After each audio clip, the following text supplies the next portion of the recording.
Oh yeah, so this is how like for the Pokemon 51 games. So it's basically just buying two random stickers that they can use at any time on that wheel. Two different numbers, they're not consecutive. I try to make sure they're not consecutive numbers. You know what I'm saying? And you can double check every day, sort of like how you did when you go to Goldenrod City. Check your little winning numbers and shit like that. You know what I'm saying? Like you might win a Pokemon or something for the Pokemon. You know, you might win something big when if they hit. So if you're here to spin it, you might get something. You might hit something one of those things if you check in on that day. You know what I'm saying? Like I'm transitioning to not selling gold no more. I'm not going to be selling gold and silver no more. I'm going to be selling spots in gold and silver games. Because respectfully, people don't really like to pay outright once they know that the price is fixed for something, right? They don't really want to pay that exact price and they want to be one of the holders of it, but they never really want to pay the exact price it was for it. So I take that as not that they don't want to spend, but they don't want to spend a lot. That's how I read that. You know what I mean? Like people are on here to get deals, right? So they're looking at ways they can get quantities of things for the same price of one. Cool. Give you multiple spots in the same game, but you can only use one a day. That's the trick. Well, that's not the trick, but that's just the rules. That's how it's fair enough so that the game can prolong long enough and be fair enough for everybody. So you get a number. You don't have to use it that day. You can use it a week from now. You know what I'm saying? Like, but the idea is once you do use it, it's removed from the thousand set of Pokemon that that I'm using, and then those thousand get reset again, and we run the game back again with another thousand. But every time, every day until all 1,000 Pokemon are hit, there will be 151 random numbers on the wheel.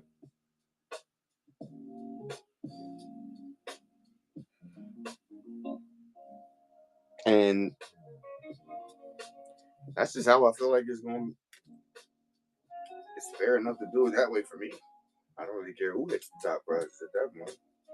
Because it's all up to now. It's like I'm giving you a task, I'm giving you a job. Hey, it's up to you to double check.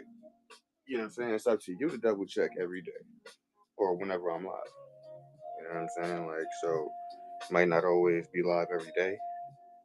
So people might be thinking that it's a rig or something like that because I'm not live every day or something like that. Well, I mean, honestly, it takes a lot of energy to run a show every single day. You know what I'm saying? Like, so I try to be as often as I could, maybe do like every other day or try to just run it. But I'm not gonna be on here for hours like that all the time either. You know what I'm saying? Like, so when I am on, it's up to you to come in and check. You know what I'm saying? Check your numbers and all that stuff for the time that I'm on. Like, that's just how that works. It's not a rigged game. You can buy spots for it. It's in the bin. You know what I'm saying? Um, you can buy pennies that come with the stickers in the bin, or you can win them in giveaways. You know what I'm saying? Like, so how the giveaways work, I'm only running giveaways every 25 shares. Like how we stuck to that rule. So that gives everybody some sort of task to get the incentive for. It is a giveaway. You're not paying nothing for it. You're literally not paying nothing for it. But you are going to contribute your time. You get what I'm saying? Like just like you do on any sweepstakes or anything like that, you gotta apply, do all. You're going to contribute some time here before you win something. That's just how that goes. And then you can utilize those winnings for more winnings. That's just kind of how that works, you know. Like, I think that's fair. You tell me if you don't think that that's fair or not, bro. Like because respectfully, if I can't sell silver for the price that the shit is going for, people are always gonna want it for $10 less or $50 less. Then why not just give you 4 spots for $20 if that's what you want to spend? You get what I'm saying? Like, and hey, you got 4 numbers. Who knows when those fucking 4 numbers are gonna hit? You're pretty much buying your spots at a time. You know what I'm saying? Like, whether or not you check up on those or not, that's not my problem. I'm sorry. You know what I'm saying? Like, that's not my problem. You're supposed to be following me. You're supposed to be bookmarking the shows. You're supposed to be doing things to give you enough alert to know when I'm alive. And that's just how that goes.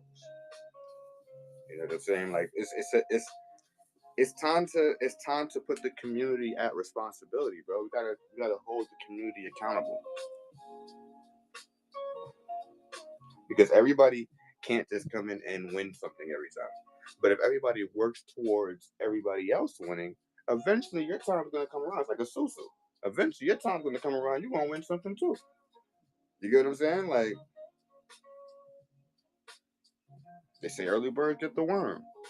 The first people in here that be sharing the live up and like you're bound to get your lock in your spot ahead of time before everybody else. Like I don't know what to tell you. Like it's just common knowledge. Like you got to be here first. Like see, I haven't ran a giveaway game yet because nobody's here. You know what I mean? Like, but lo and behold, people start coming in, people start hanging out. You know what I mean? However many people's there, you know what I mean? Like that'll be the first round. Hopefully, whoever's there stays there. Runs shares of the 25 shares, and then I can run it again. Expand the chat, do things like that. You know what I mean? Like in the meantime, you know, I mean, that's all I can ask for people, man. Like it's not enough activity online. Like it's just enough viewers. It's enough viewership going on. You know, you can tell people are watching, but it's not like it's not proactive enough on the conversion of gaining clients for the niche that you are providing. That's for higher technical terms instead of just saying selling. Like people need to be attracted to the niche you are indulging in and respectfully bidding for the items that your niche entails. Like, you know what I mean? Like, so doing storage, people of course looking for deals, but hey, if you want to be a smart storage picker, you comp everything you get out your storage first, and then you run the fucking storage. You know what I mean? Like, see how much stuff you can get comp, and then you run those. You know what I'm saying? Everything else go on the U-Haul until you can comp. You should only be able to run what you can comp, respectfully. You know what I'm saying? Like, that should be one of the main first things that you do when you go into a storage unit. Your phone is out. You whipping on, you opening boxes, finding out how much this is. Before you start even, you know what I'm saying? Like before you even start moving things onto the, see how much shit you can get in one area comp. So that one side of the storage room is, you know, you're not taking that with you. You feel what I'm saying? We running all of that shit on live. Whoever take it for $1, take it. You know what I'm saying? Shit like that. You know what I'm saying? Like, but your point is to actually get everything in that motherfucker. So, you know, like some motherfuckers that got bad storage units, I don't really know what else to say, but list that shit on eBay, yo. Like, move on to the next, man. Don't struggle on here trying to sell everything that shit to make your money back. Cause it's not gonna happen. Like, people are here to get quantity. You're not moving quantities of things, different desirable things and things like that. People want junk, even desirable junk in quantity. People will pay for it. People pay for junk jewelry all the time. So it got to be something that people really are interested in. Can't say much for when people are getting storage units with trash bags or fly traps, but to just let the shit on eBay. You know what I'm saying? Like, have people buy that shit out there for look at what the last sold comp is on that, and list your shit for like $4 cheaper, and let the whole fucking lot fly. You know what I'm saying? Like, or let lots of them fly. It's got to be a way where you feel like you're not losing out, but you got to move on to the next thing. You know, like if that was your last of your money and you ended up getting a bad storage unit, like one of those, and you got to wait for that money to replenish back so that you can go buy another one and repeat that same process. Like I said, your best friend is eBay. It's gonna take some time to probably move them units. You know what I'm saying? Like, but or go to local mom and pop shops and sell them shits by bulk to them. You know what I'm saying? Like, sell it for dirt cheap. You know what I mean? Like, if you know that them things run for $5, go to them motherfuckers and sell it for half that. Tell them they can make their money off that shit. Like, you know what I'm saying? Like, just put it in the aisle, or, whatever. But, like, some will be interested in doing this. Some might not have the budget to just buy something that's they're not really, trying to get. But if they're smart, they'll realize if it's something that they sell a lot of, you know what I'm saying, like trash bags, and they can get it for less than what they can get from the supplier on the restock, it's worth stocking up from you. Trust me, it'll grab that shit in a heartbeat. How many more you got? You know what I'm saying? Like, that's an instant save on them for having to restock in their store for that particular item. Like, might not be the same brand that it was before. Might be a little different brand. Okay, we'll use this brand until we run out of this brand and we go back to the other one. That's how they'll switch suppliers instantly. Like, just for that one save. Trust and believe. They'll be like, all right, cool, let's sell that supply. Like, all right, cool. Now we're good on trash bags this week. Now we're good. Like, and just run all that shit that you gave them. Like, so it's all works, if you know how to kind of like channel it. I want to be one of the people that help people channel their niche properly to the right demographic. Like, this shit is not easy. You gotta do some figuring out of like a lot of shit, really. Like, what's in that category that's the most valuable or most favorable things in that category, that takes a lot of research, which is probably something we never did either. You know what I'm saying? Now that I'm thinking about it, I never knew what sold most in coins. You know what I'm saying? Like, I never knew what sold the most in coins. You get what I'm saying? Like, realistically, it's so many different coins. So many different values. You get what I'm saying? Like, I never really knew what was the most favored coin, and investing in those to per se maybe have my niche set to just that. You get what I'm saying? Like how the guy with the pandas and stuff, like, he has his niche set. He ain't buying nothing else but panda silvers. You know what I'm saying? Panda gold. And that's a great niche when people are coming to look for a specific thing. You know what I'm saying? They know there's one person that got a whole load of it. You know what I mean? Like, you just created your own niche within a niche. Like, bullion is already a niche, but then you find a specific type of coin, a specific type of. I never did that. Not gonna lie to you, I never did that. Like, which could probably be one of the things that hurted our growth on the coin side, was like not really investing a lot into the most purchased coins. You know what I mean? Because the flip would just be right there. You know what I'm saying? If you can get that between anywhere, even $3 to $5 below melt, you're up. Because you move that lot, that means you're moving lots of hundreds. You know what I mean? And you're making that 100 times that 3 to 5 profit. That shoot $3 to $5 profit. So it's not always likely you get it for that. But certain places you just gotta kind of hunt around for lot deals. You know what I mean? Like that's really what you would be on. Like I didn't have the budget to be hunting for lot deals in bullion. That just sounds crazy. Like sounds like it's a lot of money. Getting lots in bullion is crazy. That sounds like a lot of money. You know what I mean? Like I had to buy my shit. Niggas like us had to buy shit singly, like you know what I mean? Like so get it when we can get it on the next check, you know, like try to split it, you know, that's how we did it, you know what I mean? That's how we got our stack up. But most motherfuckers think about it, they don't really be thinking that hard of it. They just kinda go for what sells the most. You're getting Mercs, you're gonna get Eagles, you're gonna get whatever the fuck, Morgans, and just rock out. Sometimes people don't pay the price that them things will work. So now you gotta figure out something that works to sell a lot of. So you can't figure out if the pretty much put it in value order. Like if the thing that sells the most costs the most, go down to at least the next one that you can afford. If it's down like 6, 7 spots down the list and you find that you end up selling fucking Buffalo nickels, well fuck it. You know what I'm saying? I guess it's Buffalo nickel season. That's what the fuck we can afford.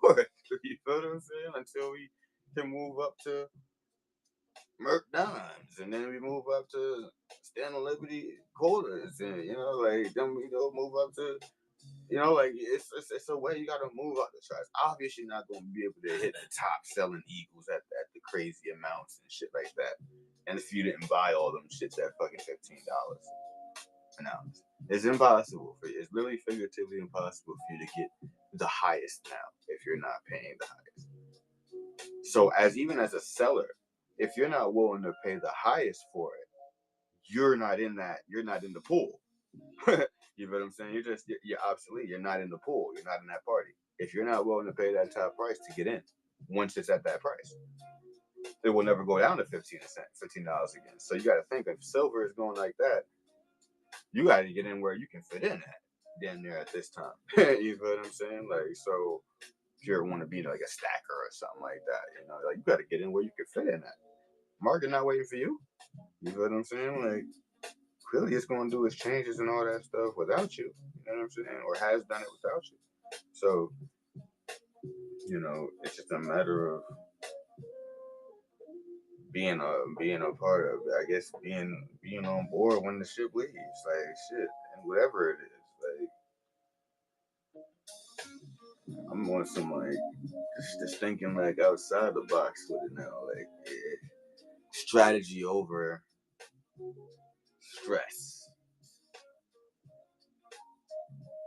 You know what I mean? Like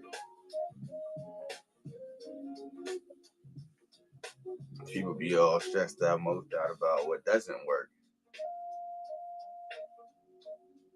but they don't strategize around what possibly can work, right? Like it's like, yeah, it's easy to depress about what doesn't work. That's fine. You can do that all day.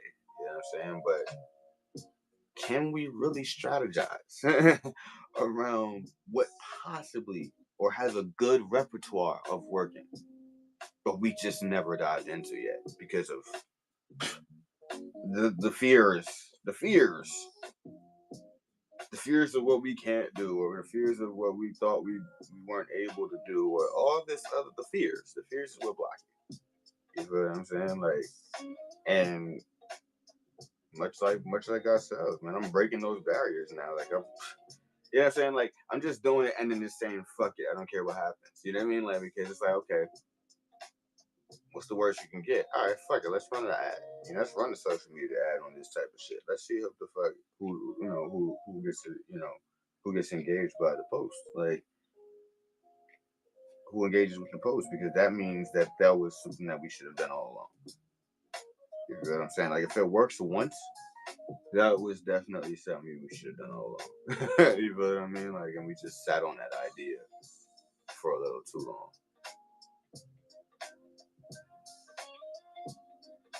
But it's not like when ideas come about, it's not like I'm jumping or, you know, quick to want to just execute. Like I'm a type to be like try to analyze shit before, you know what I'm saying? Like You be sitting there trying to analyze what that shit really meant, damn near. Because I mean, if it's a vision, especially in this type of field of selling and stuff like that, like if it's a vision for you, like, or like you feel like you can do it or you can sell it, like it's sellable, or you find that it's something that people really like and you can be the supplier for it, like why not? You know what I mean? Like the investment is merely what you would get back, plus times a whole lot more with the right crowd that values not only what you're selling, but maybe your character as a person. Like, people pay for, for other things, like, so that's just how I look at it. Like,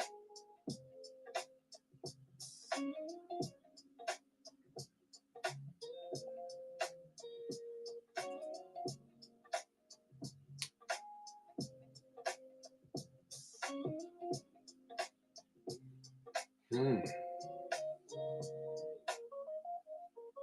gotta change that.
Just pin something.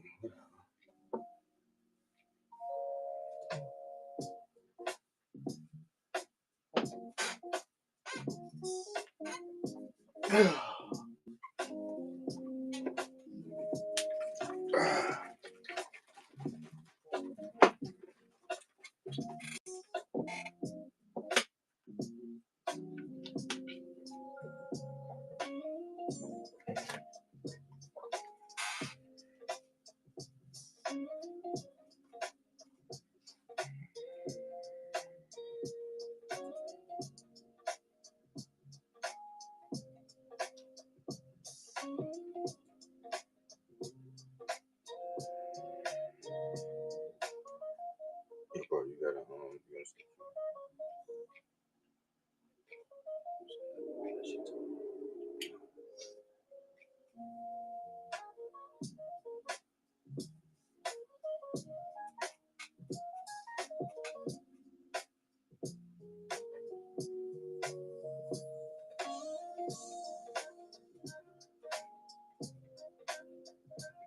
I missed that on a deal on a fucking Pokemon Day box.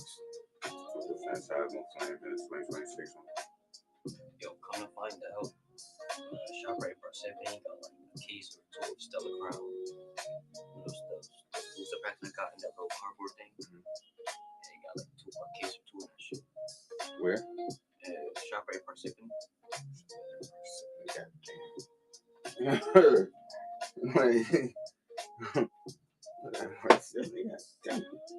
It's like what, $6 or $7.99?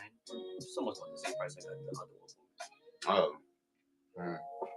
So I crossed some older stuff. Somebody was selling on this. Somebody sold it for $23 for the Pokemon Day with the Pikachu.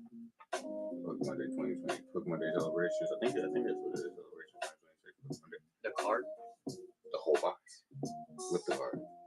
Like in the three, Phantasmal Flames, the 3 packs. Like, yeah, promo box. I said, shit. I was trying to swipe. I was right. I was like, damn, I got it. I was like, oh shit, I got it too. I was already pretty much already sold. Like,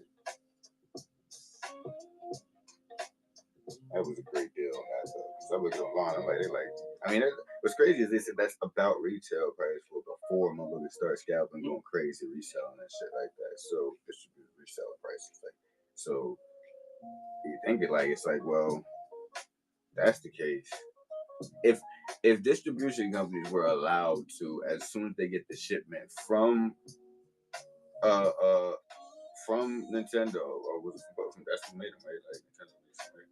So from Nintendo makes the shit, like the distributors, if they were allowed, if you're telling me they're allowed to jack up the prices a little bit before they put them on the shelves, that's insane. Nah, it's already an order for it. Target and stuff. Right. But what I'm saying is, the price that they get them for is already a jacked up price, is what I'm trying to say. When you're buying from the distributor, it's obvious that the price that you're purchasing from is the jacked up price. That's what I'm saying. Like, they're not jacking it up when you purchase, of course. It's already the jacked up price. Say if they're going for already $25, and then all of a sudden for you now, they're like $30-something. You know what I'm saying? With taxes and stuff, it comes out $35, something like that when you get it. Like, yeah, somebody's making $5 extra over each fucking box. Nigga, like, that's crazy. like that's insane. You're moving lots of them shits. Like that's insane profit. That's insane profit, bro.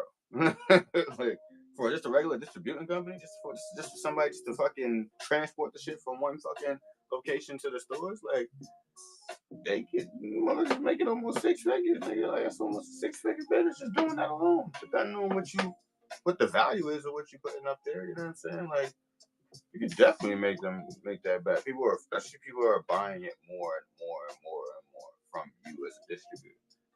Yeah, you're absolutely making profit off of each sale. Like you get a whole lot of a certain shit, whatever, and then they're like making like at least a good $5 each off of each, maybe $4 off of each unit.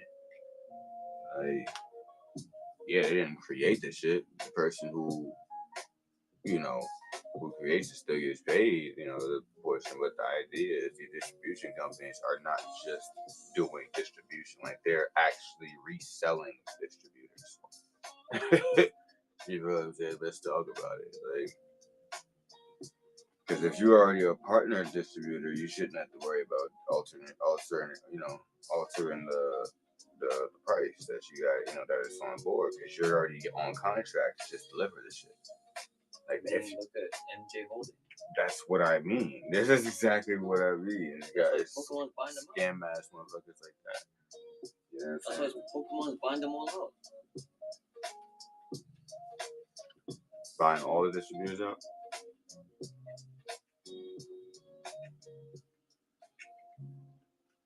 So how do you do that if a business not for sale?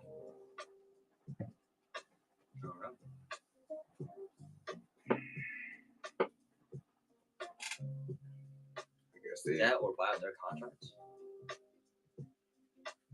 Oh, that makes more sense.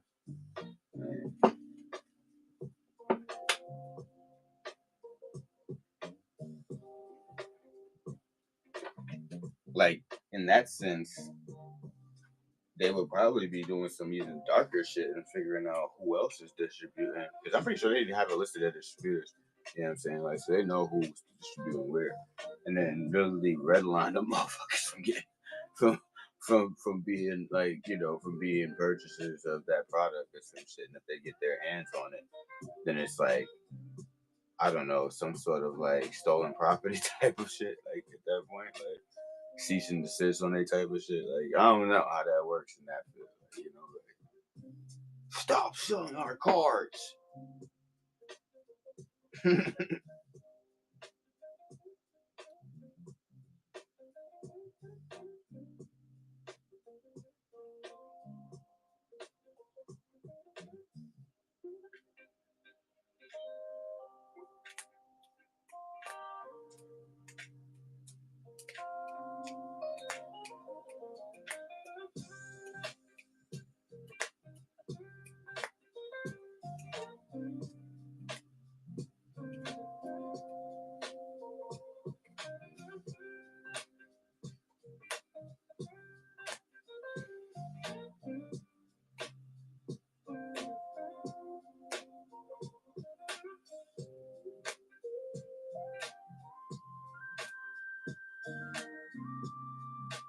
wish I could just slide over on the sales thing at the bottom.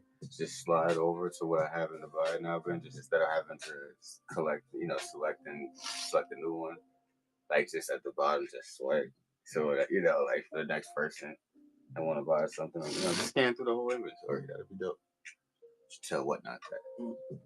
Whatnot, make the feature down here, that little feature, make this little feature slidable so we can slide through our whole inventory.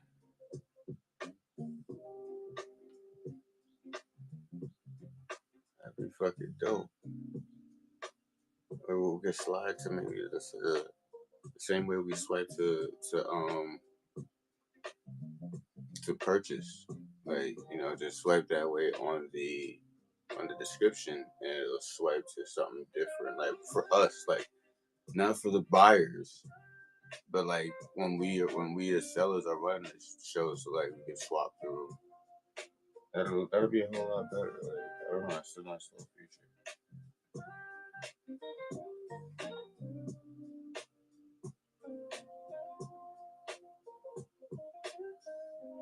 So a lot of time I want to just go through just like the next one. Hey, you don't want stars? Hey, swipe back. Swipe for this. We got these. We got these. We got these. We got these. Like catalogs.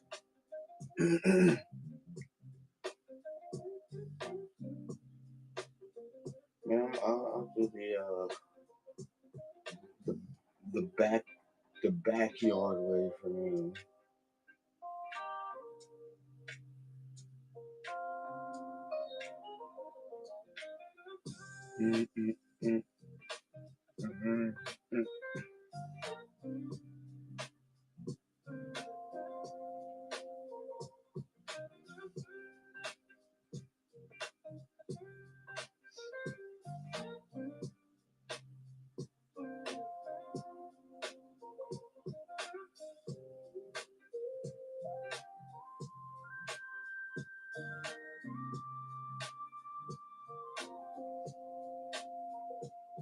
I should have set the show to a buy it now show.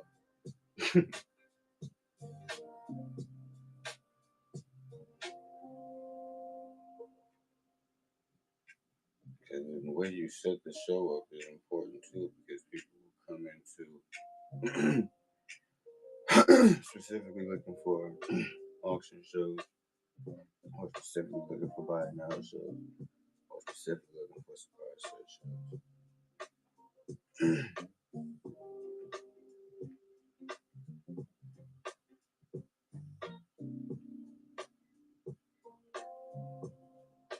But it's something like most things is not, I got everything in the bin, it's just one. I don't know, I gotta select everything one by one in order for, I can't do all that for every person that comes in the vibe. They'll have to just jump in the bin and check out themselves. They want to know what I'm selling. The faster I can move these units, the faster I can get back to coins. But there's no rush now. At this point, there's no rush. There's stuff obviously that needs to be sold. And clearly I gotta get more established in that side of the community to getting those sales. So I'm just trying to get more organized to be able to get those sales like that instead of, time is everything. So I'm already beating you to the time if my stuff is in the bin. You get what I'm saying? Like I don't have to go searching for shit to run it for, a certain price and set the weight and all that shit. I'm gonna do that. I already beat you to the punch. You wanna know what I'm selling? It's already in the bin. You know what I mean? Like now you buy it or whatever case is, of course I showed on the live, blah, blah, blah, and that's the advantage you get. But it's gotta be gotta work a little bit more smarter as sellers than harder. Because even when the channel grows bigger, right, I feel like the same strategy applies now, right? Like, because if the channel grows to, like, let's say we got 300-something people in here, to buy it now, then strategy is perfect. You know what I'm saying? Like, you set everything at a set price, people can buy as many of them as they want. You get what I'm saying? Like, nothing goes below a price, nothing goes, you know what I'm saying? Nobody pays too much for something. You get what I'm saying? Like, Everybody pays fair even. Just trying to get your lots off. You know what I mean? Like, so you're like, oh, well, you know, we're looking for deals. Nah, the prices that we are listing are the deals. That is the deal. It's the deal at that price. You're not going to find nowhere else. And we got a bunch of them at that price. So that's why we're trying to move them in lots at that fixed price, because we're not going, one's not going to go any less than what we say we're going to, you know what I'm saying? Like what we say we want it to go for. You got to put a demand on that. Demand is already the reserve price that you get to set in your listing. That's your demand. That's your electronical demand you get to set. You don't yell it to them over fucking live or to them, bit. You know what I'm saying? Like, yo, man, gotta get 30 a minute for this one. Like, shit like that. Man. Yeah, I get it. If that was the case, then run that shit for that price. Run it for as cheap as low as you can afford to, you know, lose. Like,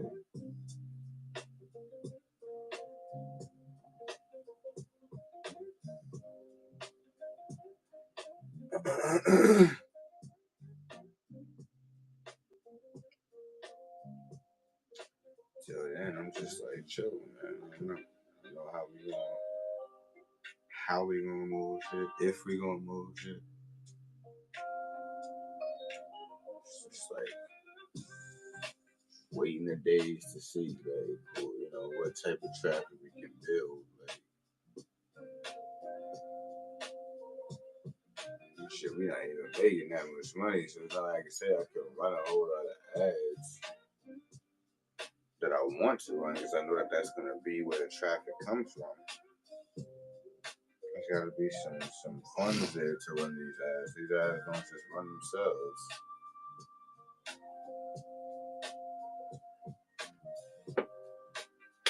But spending that money on ads versus spending it on inventory makes more sense.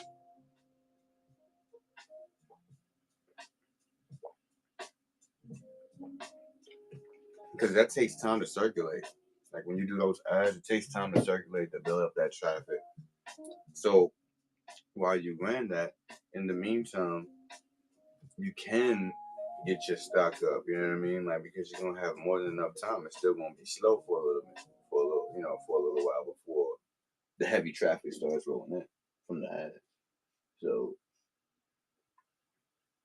especially the least amount of money you take to spend on the ad, the longer it takes to circulate. So we're starting at the chips of it, you know what I'm saying? The bottom of it, you know what I'm saying? Like, so we're doing the strategy, the day testing strategy, and just banking on that to work. This shit just bruh.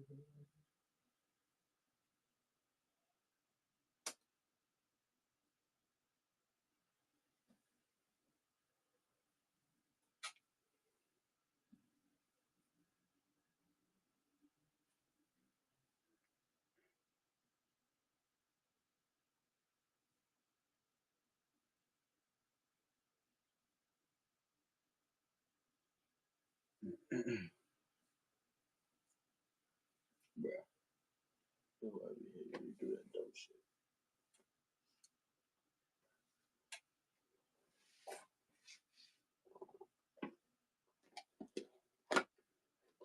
Bruh.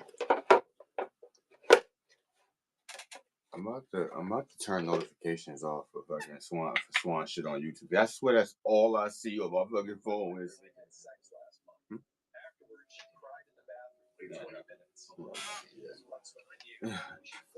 I could probably still hear you. I probably still roll. Everybody's still rolling.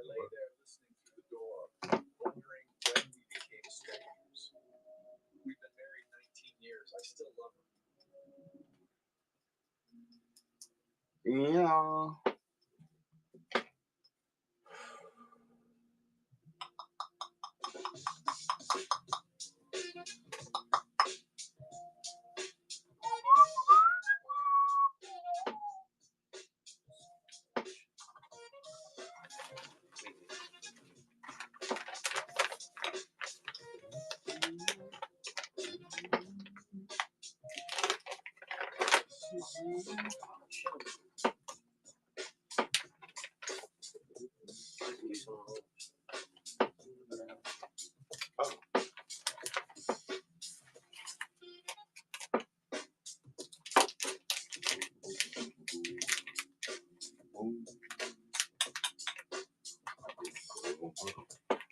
Take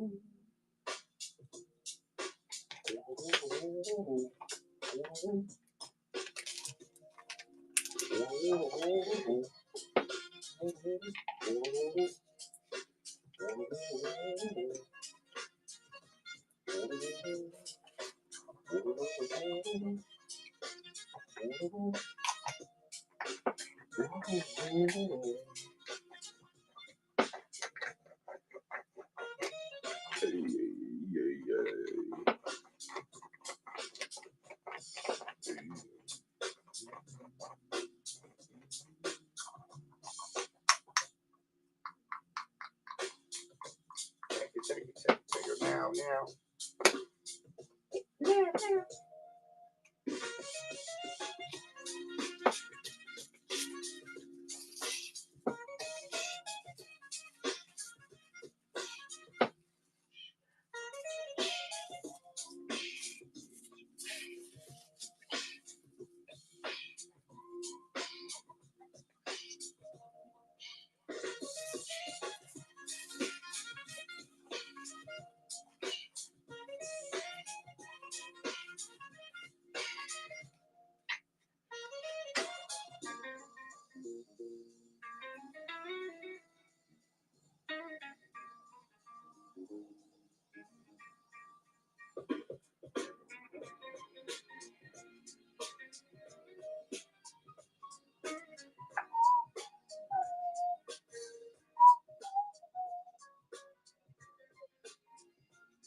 Folgers.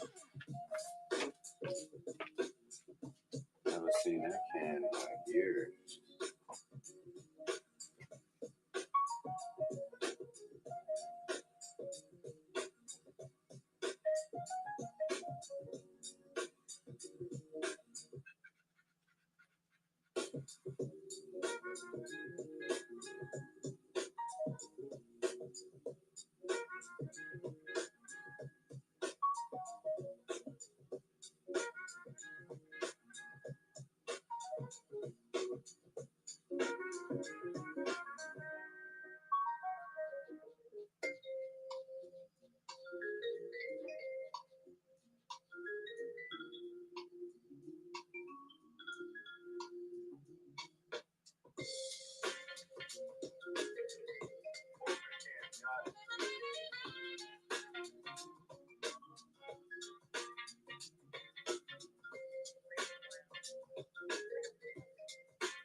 They can sell on marbles, and I can't sell nothing over there. That's crazy.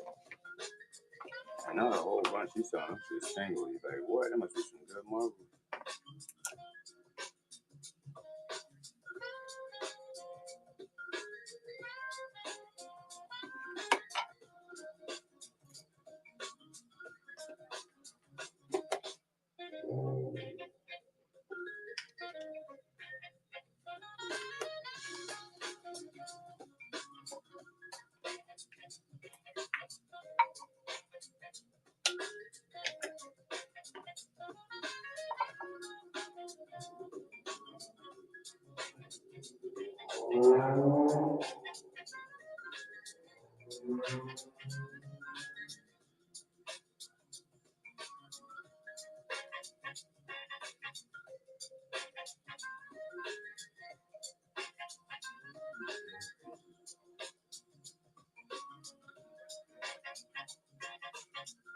What's going on, madam?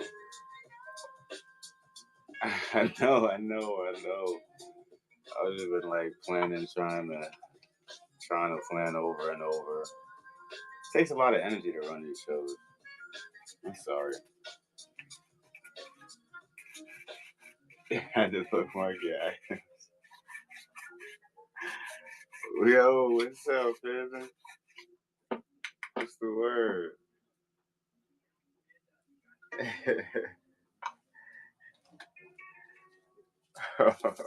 Oh, I got you. But even so, though, I know I'll be always resetting the show dates and stuff like that. It's just, I don't know, like trying to get more used to accustomed to running shows often, even if there's not much traffic.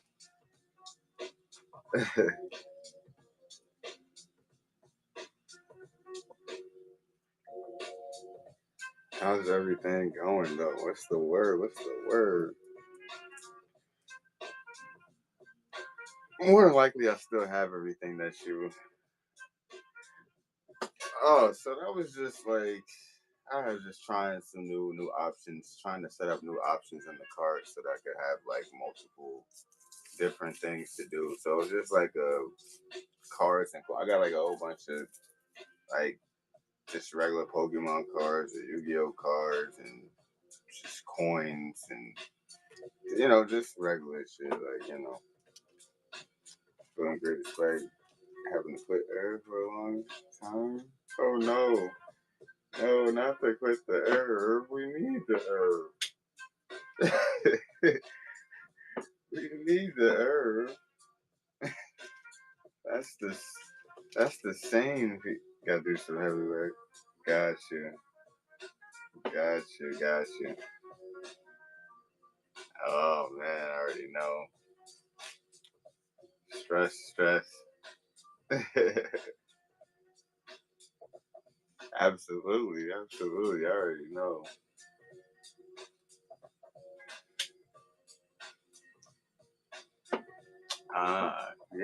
Yeah, that's the substitute usually. Like that's the substitute. Definitely less. Definitely less. I definitely attest to that one. I mean, I do that in the meantime when I'm not making a huge amount of profit to provide my own habits either. But you know, working out definitely it's that same little work off.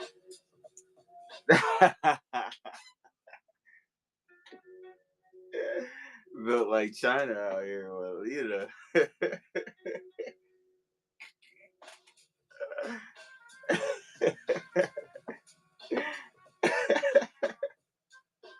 Man, you gonna have to chill the fuel. You gonna have to lift you. She gonna be lifting you up.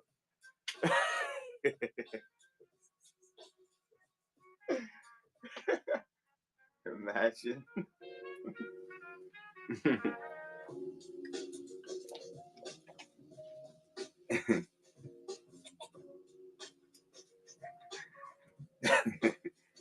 You guys are crazy. So I had like some things set up. Like I was just like all the options in the bin. Like I just was like preloading everything that I had that I pretty much was selling over here. Like everything is pretty much like preloaded in a bin already. So it's like I don't know. I try to do that as a way to maybe help myself from having to take up too much time during auctions or things like that. So, but that's just kind of like one of the ways. I'm just thinking ahead. I'm just trying to think of new different strategies to implement that can help me, save me time and things of that nature too. But it's really takes time to work. So I'm not expecting it to work the first time I try it. But like I have these the games that I have. Like I'm gonna stop selling.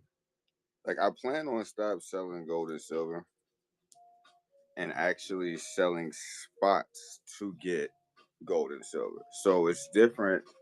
It's more like not a lottery because the numbers will hit eventually, but like I'm doing things like you buy a you'll buy a copper penny from the bin, right? And it'll come with two random stickers that'll have the Pokemon numbers on them.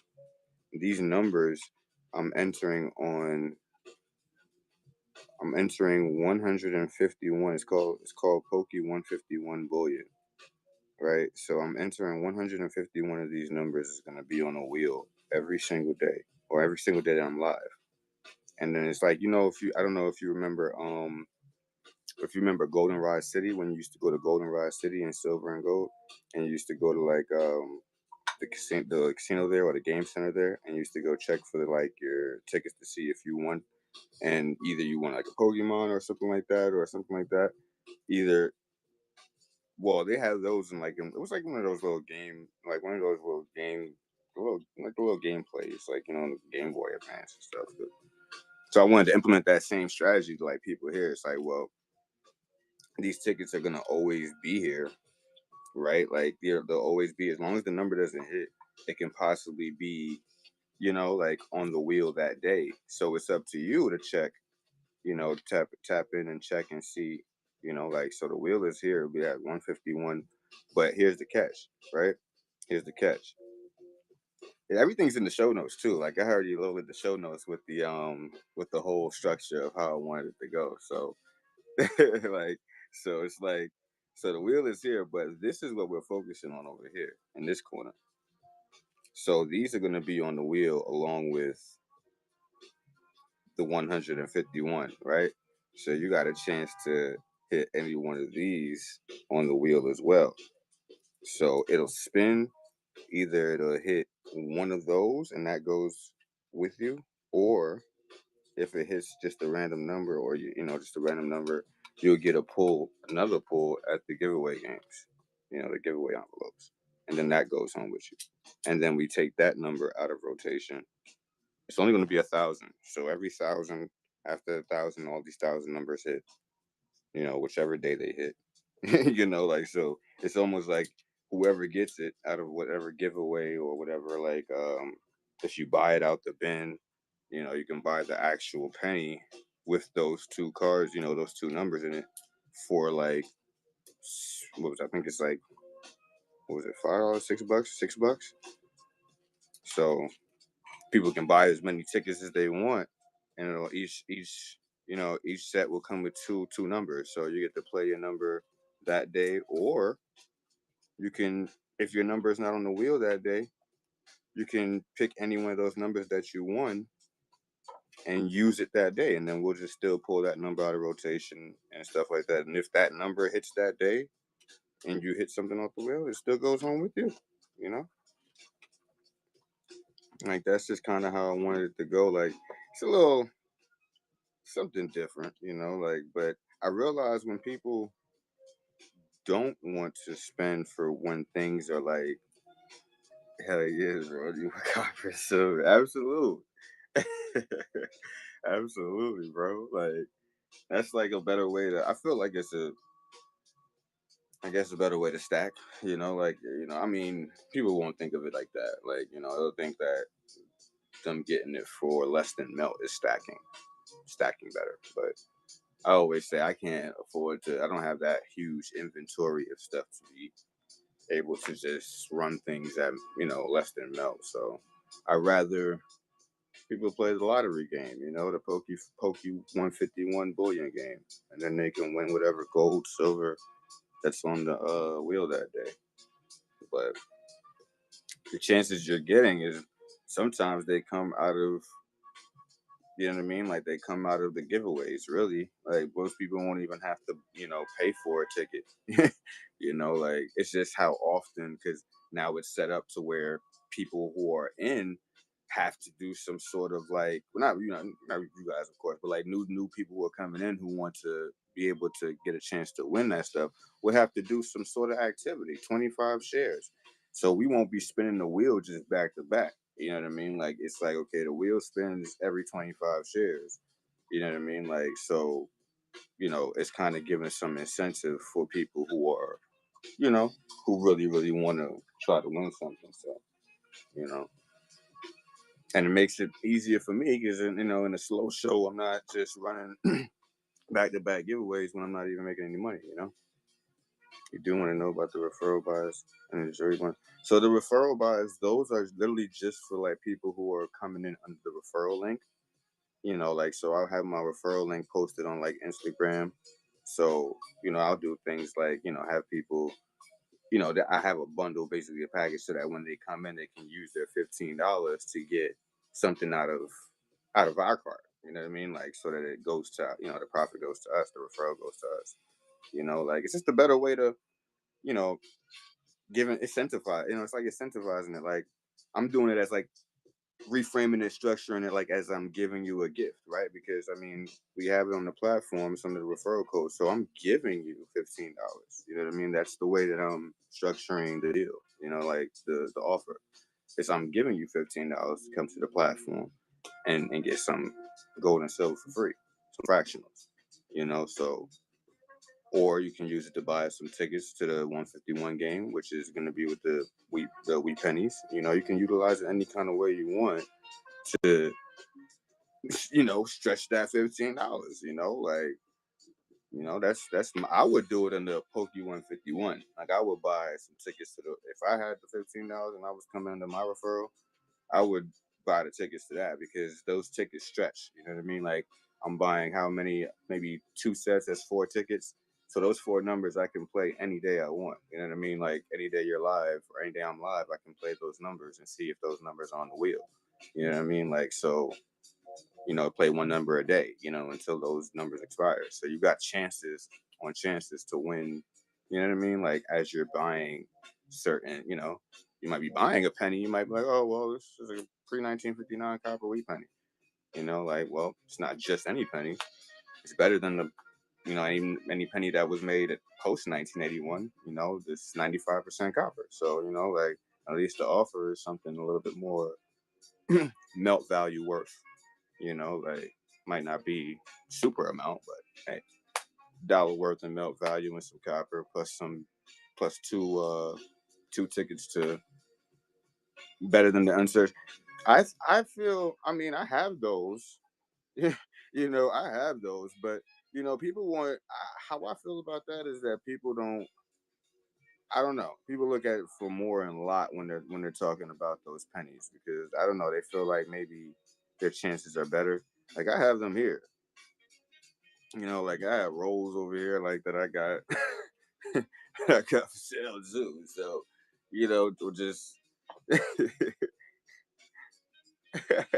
Oh yeah, absolutely. I ain't rich yet. We all getting there. We all getting there. Trust me. I felt like we were deceived and manipulated for a very long time about how money moves. So we're now starting to get, I guess, a little bit more, accustomed to it. But yeah, absolutely, absolutely. Like, but we could all fight that together. I always say that, hey, we're better together. You know what I'm saying? We're stronger together than we are separate and trying to think for ourselves. Like we all can figure it out together better. It's like a machine, you know. But yeah, that's how I wanted to kind of run. That's just kind of, I want to be a little different on this channel because I realize I might not be able to compete with how much some gold nuggets. Like what kind of nuggets? Like what kind of like less than? Are we talking like less than a half gram or?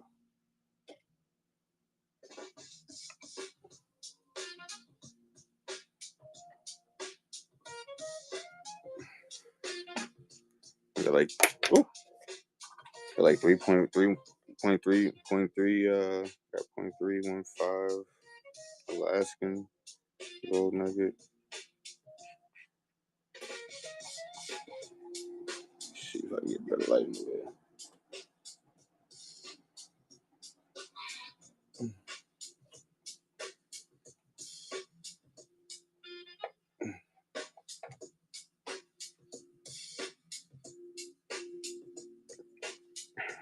Yeah, so that's the 0.310 Germany gold.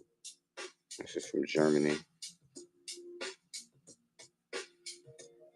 So I don't know. People don't really understand. I don't know. I guess people can see the difference sometimes when it comes to the type of gold and why they're like, they're different lusters. Some of them, just different. 0.3s. Right now, I mean, 0.3s are going for like. Let me see. Yeah, because I haven't even watched. I haven't even seen the freaking. I haven't been keeping price with the price check on gold.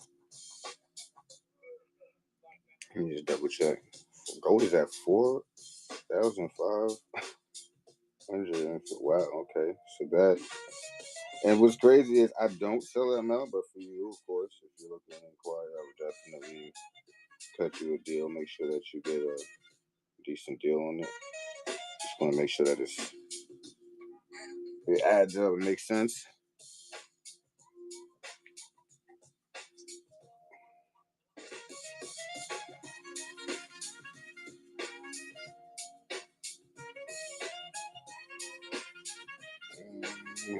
Let's go. These things is.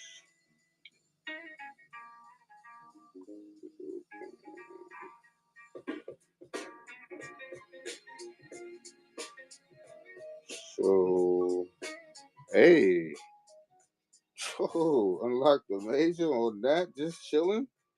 Just chilling, unlock the major. It's about time.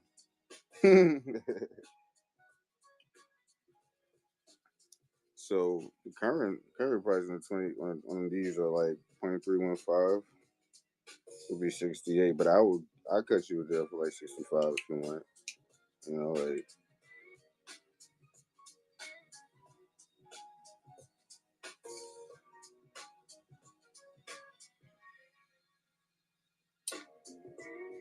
it'll always be here. So whenever you do, it'll always be here.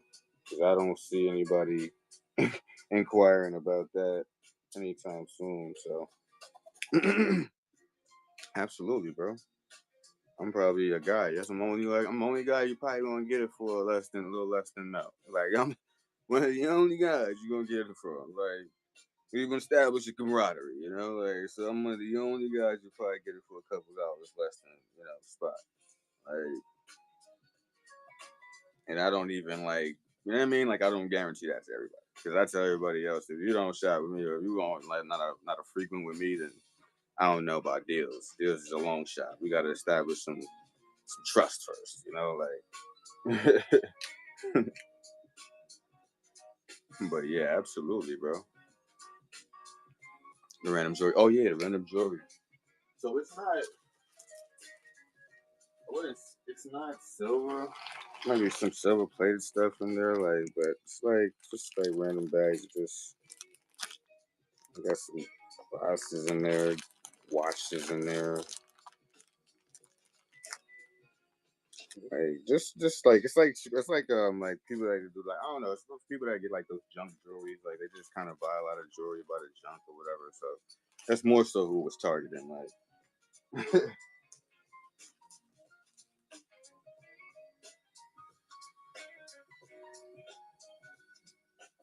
I know people that kind of they're on here like selling like I don't know like just different type of costume jewelry and stuff. That's pretty much what that is, like costume jewelry and stuff like that.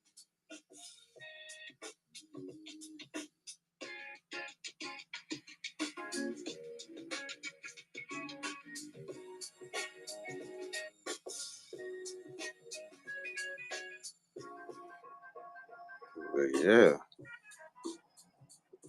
did I ever get the vials of silver? Vials of silver? Oh, you mean like when I was talking about doing the grow? Oh, the little balls of silver, like the silver shot. I didn't get any silver shot yet. I did not get any silver shot yet. I'm not even gonna lie to you. Them things is like going up by the day. Like people are getting more. It's almost like it's premiums on that now. Damn near. I'm like you can barely find that for spot. Like, but definitely if I get, I'm gonna definitely try to get my hands on something like you know because I'm looking to get in a lot. Like I need a lot. Like, but how I was gonna also do that was when I started growing silver, because that's how I was starting to get like, right, right.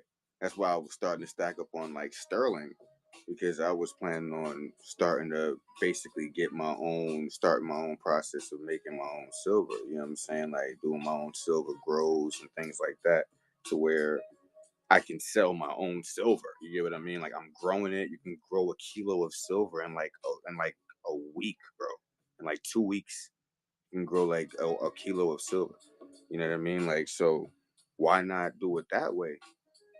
Save time on having like source for it. Do some of those. Right. Exactly. You know what I mean? Like that's the kind of like thing.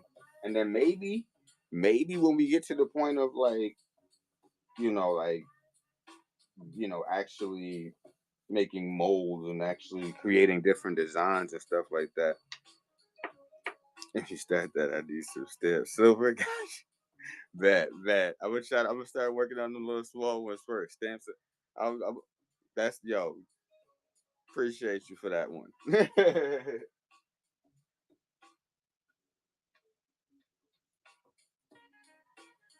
That one was on the money right there, because I was also thinking of like what things am I gonna make when I get all this, like when I get all this gold and this copper and silver and melt, like what am I gonna be making with all this stuff? I need ideas. Like I want to have different things. Like I see everybody creating different. You said a red panda head with the pirate hat. I gotta find a mold like that. I gotta find at least a figure to make a mold of that. Like, and need some stamp. I got you on the stamp. I definitely got you on the stamp. I'm trying to get my own little emblem that I can I can hammer onto it and have them in different sizes. It might just be one size though, but if it depends on how big I'm getting, I might want to have different size stamps that I can But definitely on the I want to make like little ones. I'm gonna start small first. Definitely want to start small first. But like if I'm gonna start small, I'm not gonna go like super small, right? Like I'll probably start like half ounce. You know what I'm saying? Like, do you still have some grams of silver? I think I do. Hold up. I should. I didn't sell all of them. I should.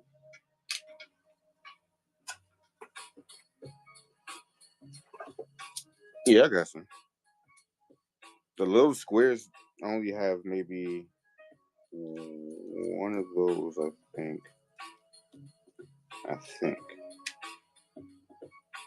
Oh, you mean the grains of silver? Like you mean grams or grains of silver? Which ones? The grains? You mean the grains that I use for the cars, like these?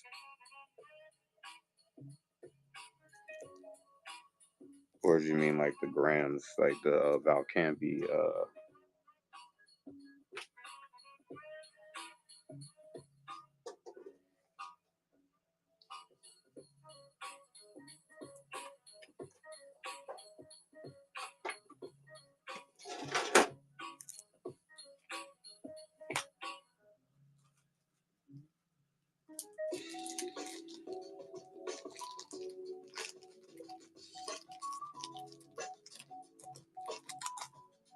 You meant these?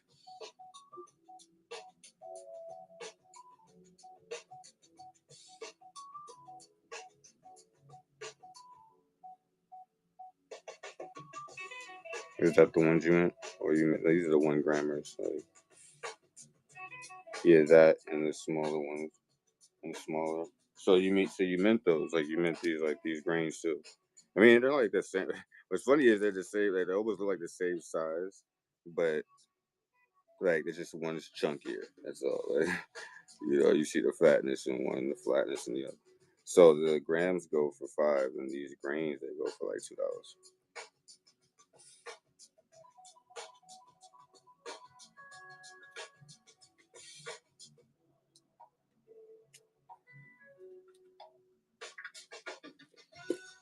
They actually go for 6, but it's always the price I give to you is always going to be a discount.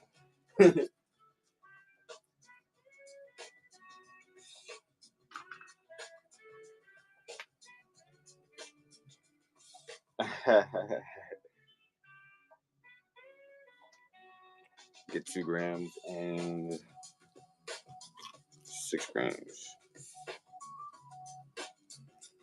God, shit, my brother.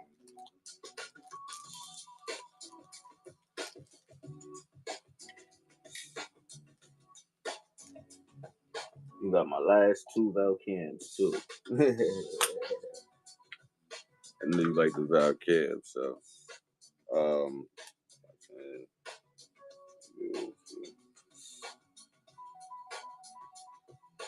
I'll do 20 on it.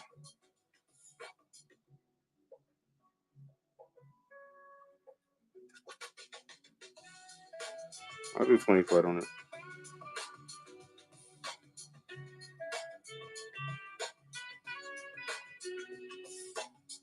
Gotcha, bro.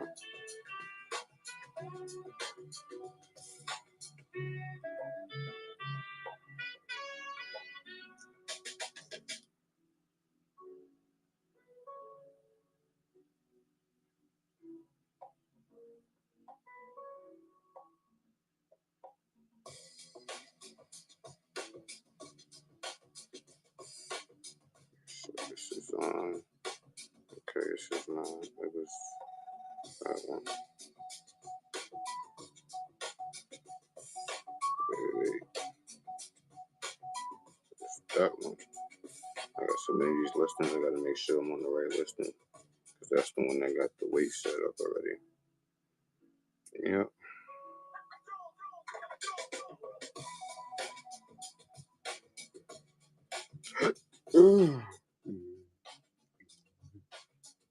Grab that for you real quick.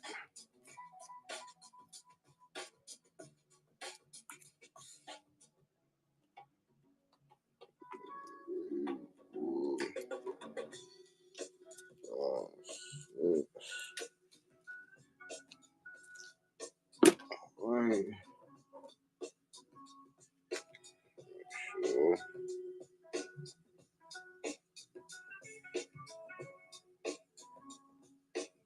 Gotcha.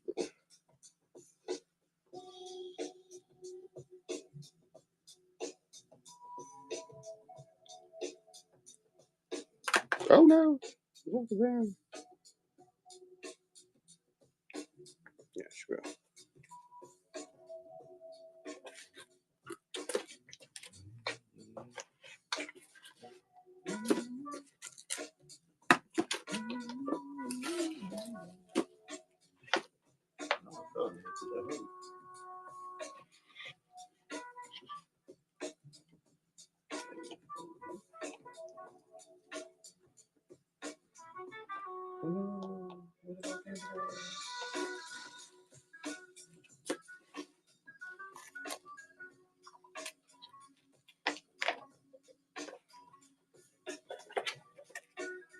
I heard a box. Where's my dog candy? Oh, candy dog. There it is.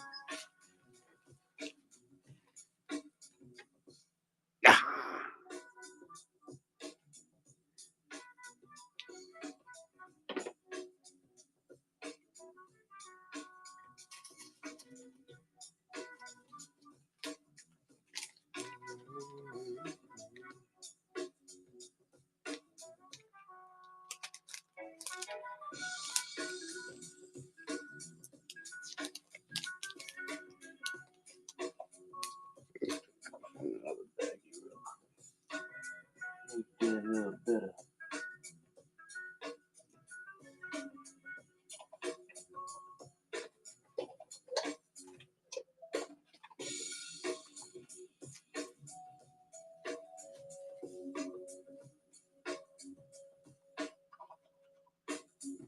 Yo.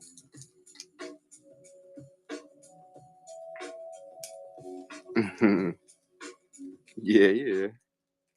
Yeah.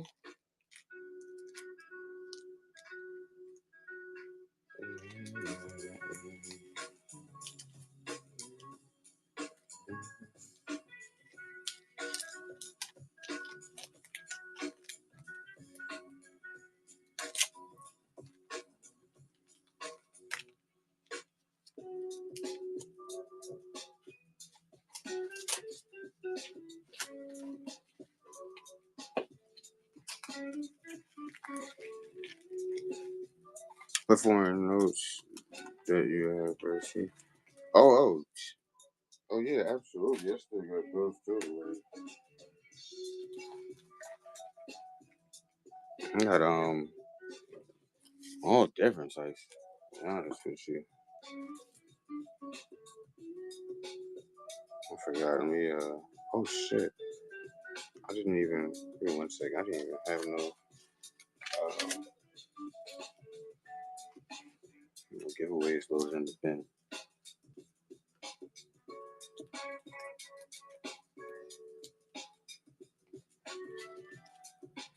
I got a few different ones. Yen will be one. I got, let's see if I got any of those. We got Peru, we got Vietnam, Guyana, Sri Lanka. The more color, the better. Let's go through it together then. I got a few, these Venezuelans. These are Venezuela. Let's see. Uzbekistan. That's pretty dope. A Uzbekistan one. First one's what he looks like in person. You like this one? You like this one, the ones from Venezuela, or the Uzbekistan one?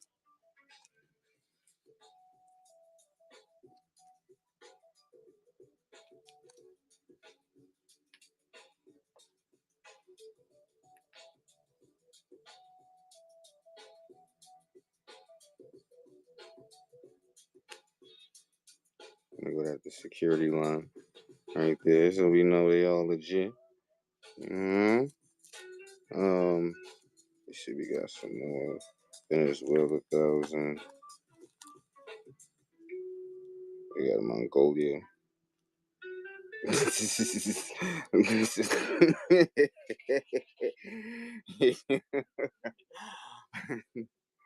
Yeah, chill out. That's gotta be a cousin Olu right there. That is definitely a cousin of straw hat. He got the hat. It's just not a straw hat. You see, that's and then the Song Dynasty is crazy. That the, did you just create that dynasty name?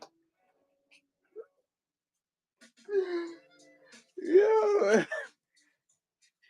I'm crying right now, man. God damn it. God damn it.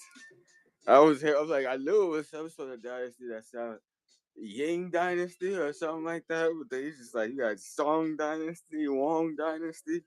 It's everybody dynasty now.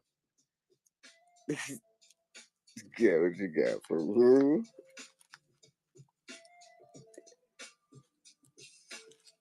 1994 Russian MMM Corp. Whoever that is right there, this guy, whoever that guy is, he looks like he's been in like a lab for like 40 years of his life. That's Swanee. That's hey, yo, that's Swan. He said that's Swan. Swanee boy. Hey yo, I'm crying. Swanee on the dub. I'm crying. This is insane. Oh Vietnam. man.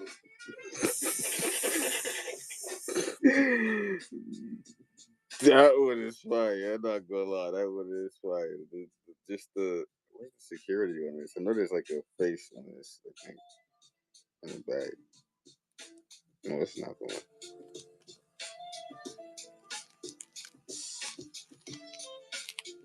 This one is crazy. Yeah, this one is. Oh shit. That's dope.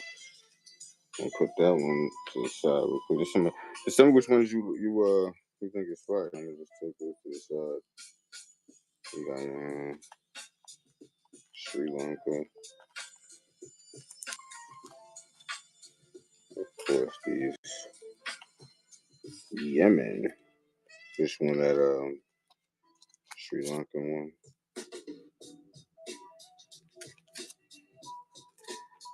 Okay.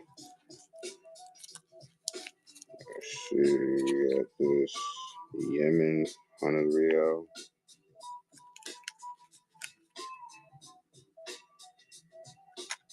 They go to security right there. That's this one.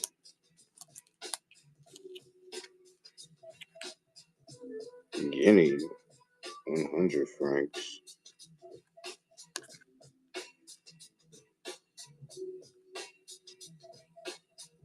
That is dope. I'm not gonna lie, that is fire.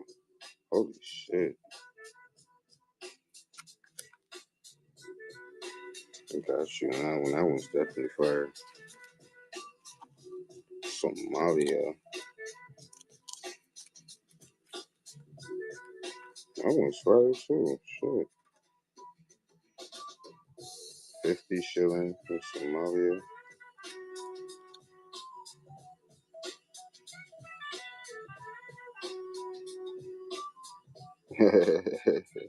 He said, I'm chilling.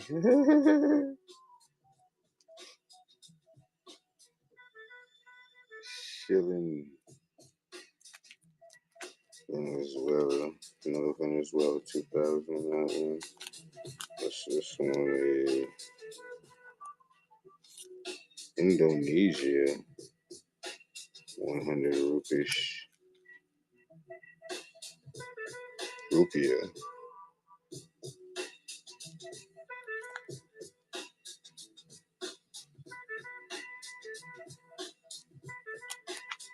Syria. 200 pounds for Syria.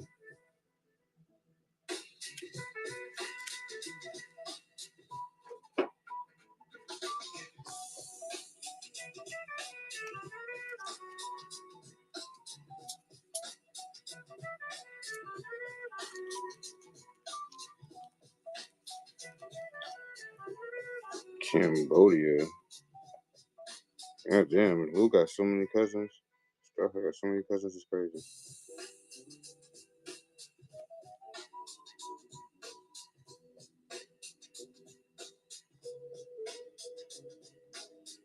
On Gangnam Style.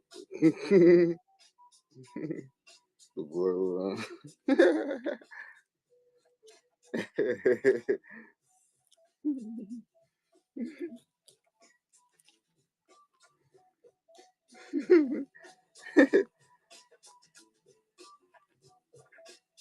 Cambodia. Why does this?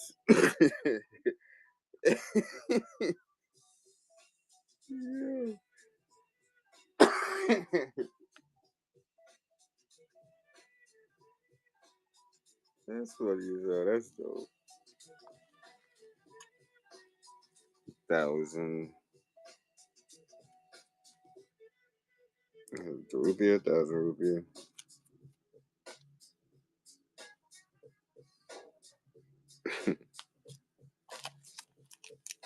They all look Asian for some sort. So like, they all look Asian of some sort. Like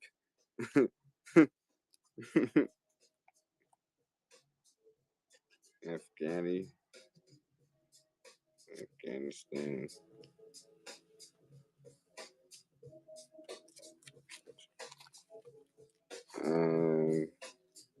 That's this one. Pakistan, 10 rupee.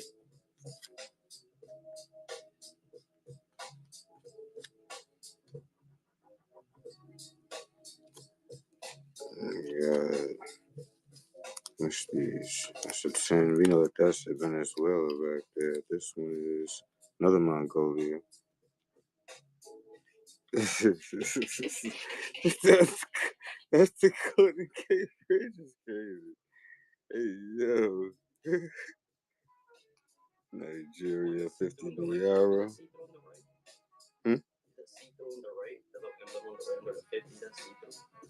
Oh, yeah. It's sort of like yeah, that's like one of their securities. I don't think it's like too much of it. So much as a security.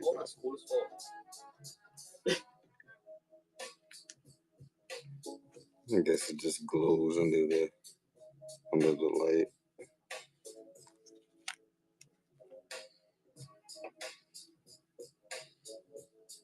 That's cool. The color of the flag on the back, on the top left. Right.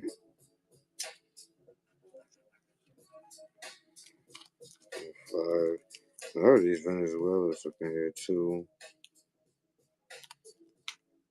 Syria, 100 pounds.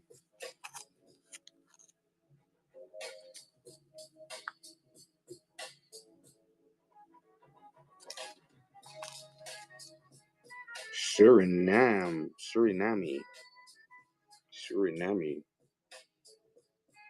250 golden.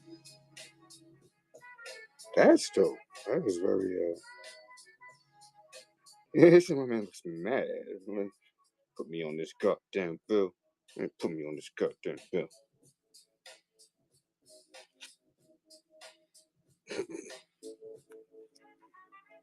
You gotta see. Hey, yeah, maybe back at the top. Yeah, maybe not. Hold up, maybe. Central Bank of Myanmar, yeah.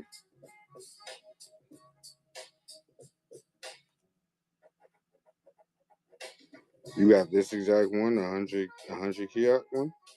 I'm pretty sure you got some other ones because they had a few other ones. Like here goes here go with 50 kiosk, I think. But yeah, I know I gave you a kiosk. I think it's a 5 or a 20 or a 10 or maybe a kiosk.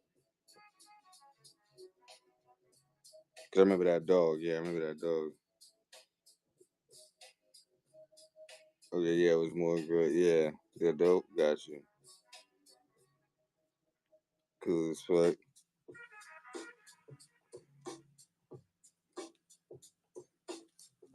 Got of course that 5. Then we back at the top now. Yeah, and the Venezuela's. And then we back at the top. So out of those, and then I think that guy.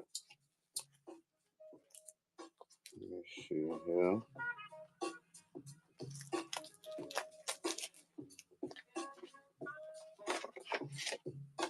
Definitely got these too.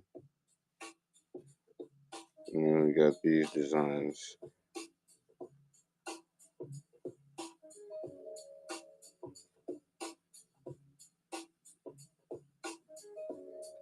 Now those are only 3 designs. Until I get some more, I'm trying to get some more Pokemon and some other guys, and I'm not even a person that would get too many characters. I mean, if it's not Pokemon characters or Star Wars or 420, like those. If I get some 420 ones, I definitely shoot you if you haven't gotten all of those already, if you haven't collected all the 420 ones. I'm definitely trying to get some of those and a lot of them too, because I mean it's hard to get because everybody is buying these things. I mean, as soon as they come in stock, it's sold out. People like love those 420 ones with the different strains on them. Like, but I'm gonna definitely tuck these to the side for you. Whenever, or if you wanna, I mean, same. Well, I could actually throw that in your package too. Or for like $5 or so. Like it's not even that much for those, honestly. Probably like $1 a piece. Most of them, the lower ones, like different countries are not like valued so much in the currency. So even though it might be it's really collector's value, honestly. Like it's really like what you would want to pay for it, honestly. You see, for what's the gold notes you put in the Gibby? What's the gold notes you put in the Gibby? The gold,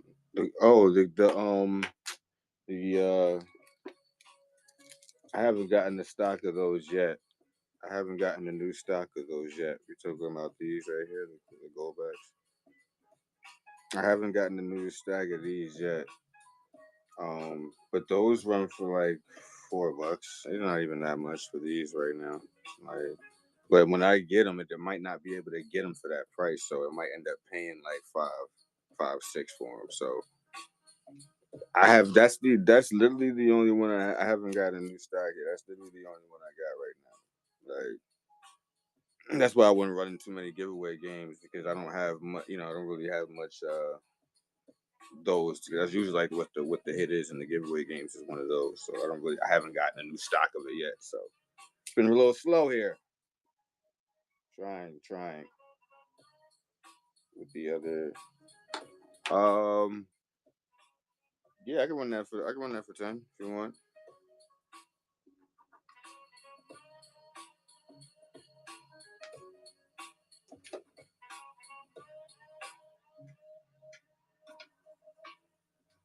Yeah, that works.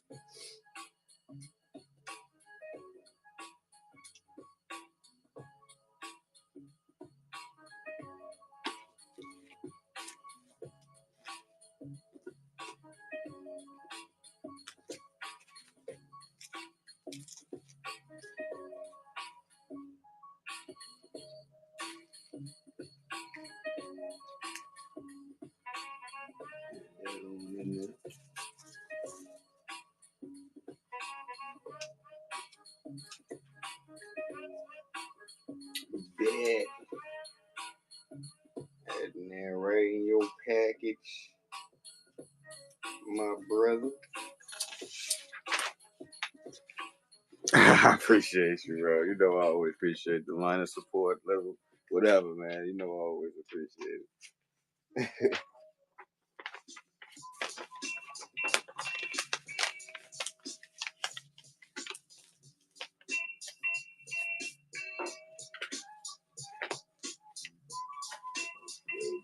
Package. Man.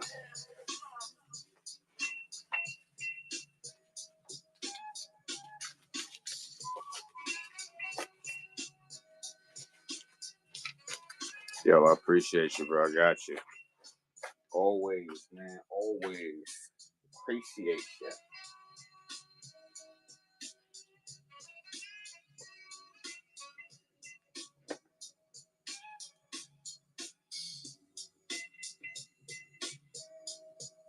So yeah, I have a few things in the cart that people can make offers on too. It's funny. I'm even selling like so many different shit. Like you can make offers on that. People can make offers on these.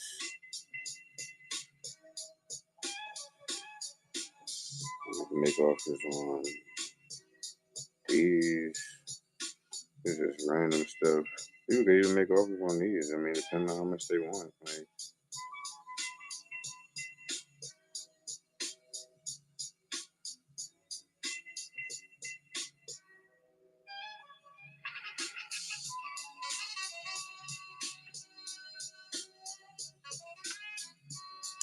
oh yeah.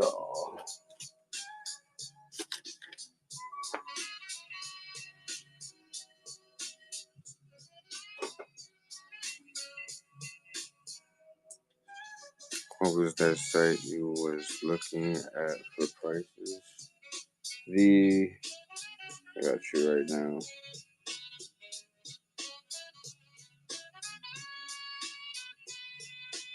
I had it booked, but I had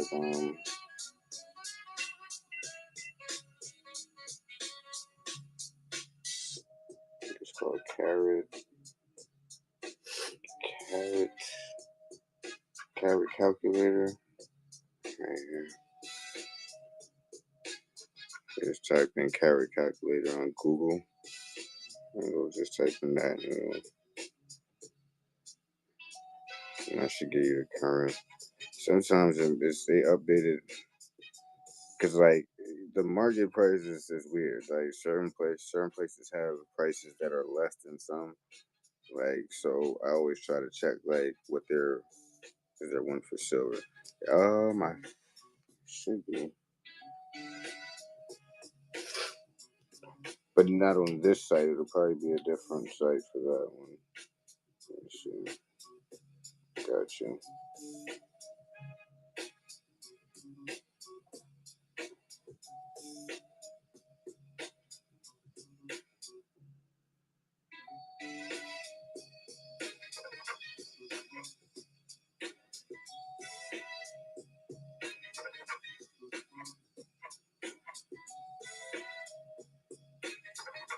AppMix got a good one.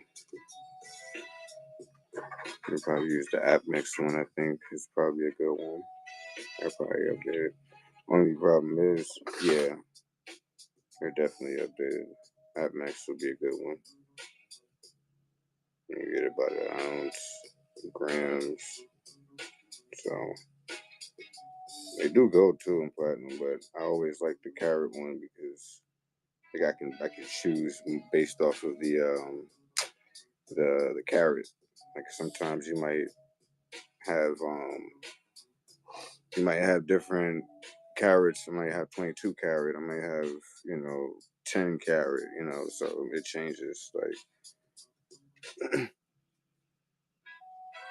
okay, cool.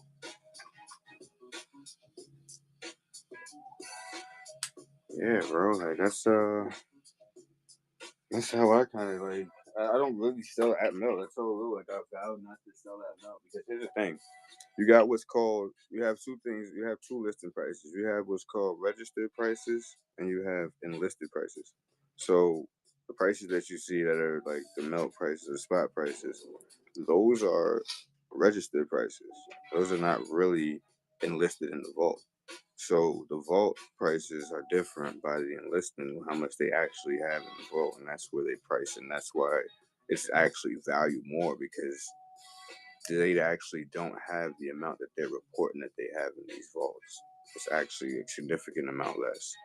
So with that scarcity, that value is really worth more. But when you go by paper trading prices in the wrong markets, that's how people kind of get swindled out of their physical bullion because they're following the wrong numbers. Like, I would never sell all my silver or gold at spot price because you can't buy it back at that price.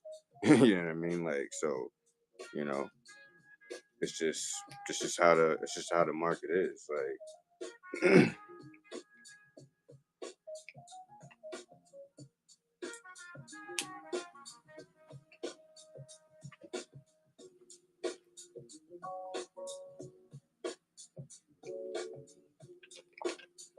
but I vowed to never get swindled out like that because you find that you might end up making less than what you actually bought in for it, for all of that.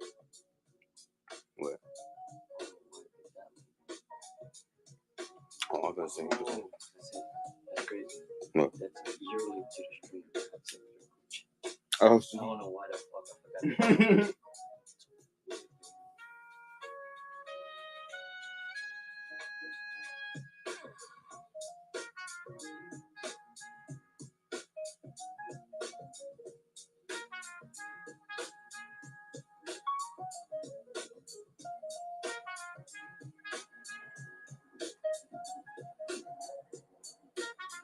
yeah, you know it, bro. I appreciate you always, man. You know it, man. It's all love.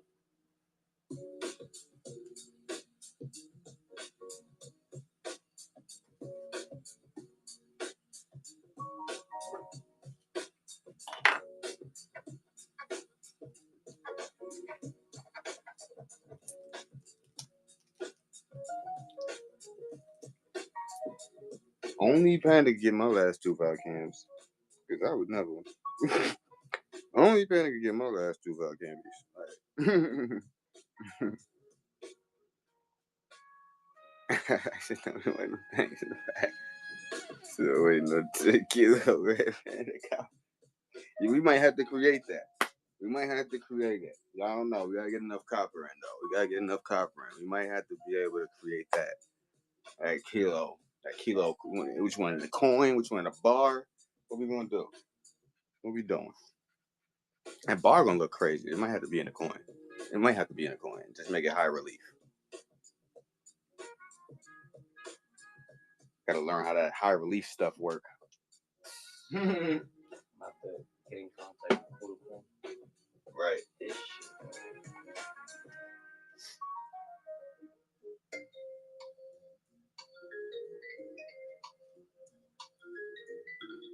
He's going to triple and silver and red Panda pipe. Love it.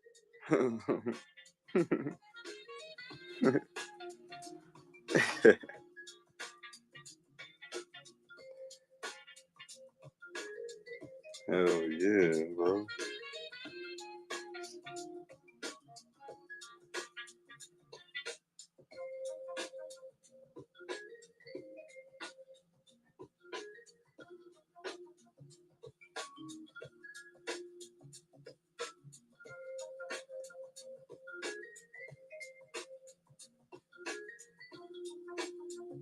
send all my silver and copper to get them made. Oh, hey, I'm with that. We're gonna make sure we got the equipment set. We're gonna be melting a lot of. I've already been like slowly stacking on the sterling. Like slowly stacking on the sterling. Like I'm getting them in like chunks. I need them in like, cause I'm trying to, you know what I mean? Like the whole idea is I gotta snip all this into pieces so I can get it in the crucible, so I can get it to melt. You know what I'm saying? Like, and then when I get it to melt, I can make the little granules, right? I put it in the cool and make it the Like toxic would to be a metalwork between shits. Hey, that's a very good toxic trait. Cause I'm in it. I'm toxic. Like I'm in it. They got me all in it now. Like they got me all in. I'm too deep in now. I can't go back. I started buying still. I'm in it now. I guess I got my foot in the game. Like, so that's just kind of like I'm transitioning because it's like I might be having lives where I just want to show the silver cell. You know, I just want to show the silver cell growing. You know, like show the process and stuff like that. You know, next house affords.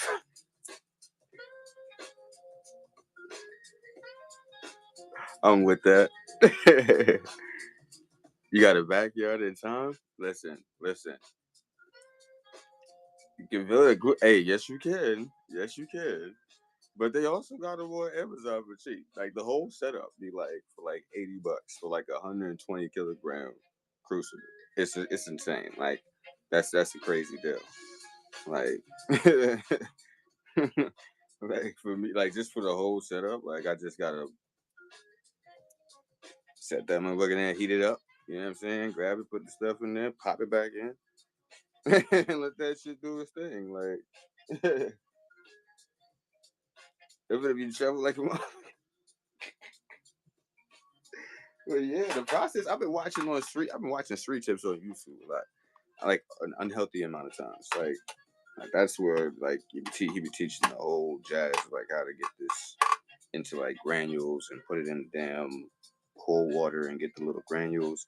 And then the granules you set those in like this little cup and like you put a little filter in there. And that's where you sit in this like steel pot. Let's say like a steel like a mixing bowl. You know what I'm saying? And you just sit. It grows in there like the silver grows in there. The steel bowl is non-magnetic, so it doesn't like react on when you add the nitric acid, diluted nitric acid in there. And once you set that on the the electrolysis machine, you know what I mean? Like it's just time. It's just time and like just time and just grow a whole kilo like that. Like it's crazy. You got to keep resetting it. You got to have like another bar of silver to kind of press down that granules into the because it's that granules it's got like holes in the bottom, and that filter is sitting in the solution. So it melts all those granules down. You got to keep refilling it, and set that bar of silver on it to kind of press it down, and it's just gonna be dripping. Like all that drip is just gonna be crystallizing. All that stuff is just gonna be crystallizing. That shit is amazing. Like I said, yeah, I'm getting into that. Like my new that's my new niche. That's gonna be my new niche. Like and then people creating these little tools. You can get like little tools like this filled with silver. Like just fill it up. Like you just scrape the shit off the damn cell and just start filling these things up with silver. And now it's literally crystallized silver, like same price, but now I can sell it for like more. I mean, depending on how crazy the labor is, if I see it as more of like a simplified process, like but it's got this little yeah, that's gonna be the next step. Getting a mold for like nice little coin and stuff like. And that's just gonna be made by us. I'm trying to get the design and everything already. I'm already ahead of that. It's like trying to get a design for the logo for the mint, Access Volume Mint, Access Vault Mint, baby. Like ATV Mint, Jerk Chicken Mint is crazy. Jerk Chicken Mint is crazy. I'm not even gonna lie. I've never thought about that. Like The Rastafarian mint is crazy. The Rastafarian mint is insane. I might have to do that. The Rastafarian mint is crazy.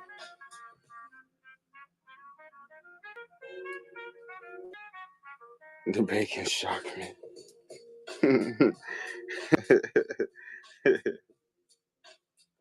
Nah, seriously, it gotta be something different. Might not be our name. I don't know. Might not. Can't make it too might change our name. Who knows? I don't know. I just want to be something that's gonna be general that could be used long term. Because if I get that damn stamps, I ain't gonna be trying to get them remade. I gotta get the design, the logo, the emblem, all that stuff in that little logo thing, and then get it made on like a.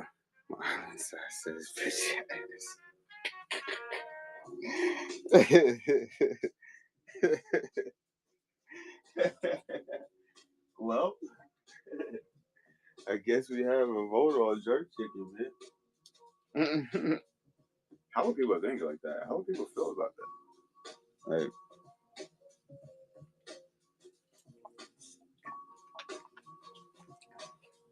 but imagine it being this though. Imagine me selling jerk chicken to actually buy silver to make more jerk chicken silver. I'm done. Like I'm done. Like I'm done. Turn that into what? That'll be crazy. I mean, I was already doing that with the food catering business. I'm getting back into it, so that's gonna probably be. I don't know. We might just have a menu just for the jerk chicken, and people just buy that, just buy the plate or something. I don't know. It depends on how crazy, how might get the truck. I don't know. There's a lot of things I'm trying to implement when trying to get back into the food, because that first run was like I had a lot of lessons to learn with that. Like goat, chicken curry, goat mince. I'll be like, the presentation is poor, but the flavor.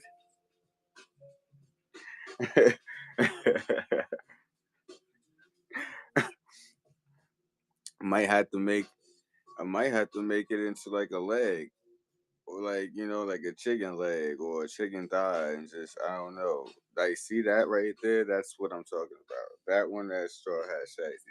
Like, now I'm gonna have to make like that type. I'm gonna have to make a beef patty. Like, I'm gonna have to mold a beef patty copper. You know what I mean? Like, copper coins is crazy.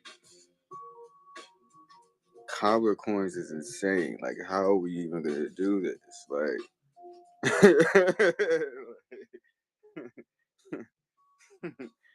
Like, the amount of relief that has to go into this is insane. There's a lot of definition that has to go into the beef patty one. I think is gonna be easy.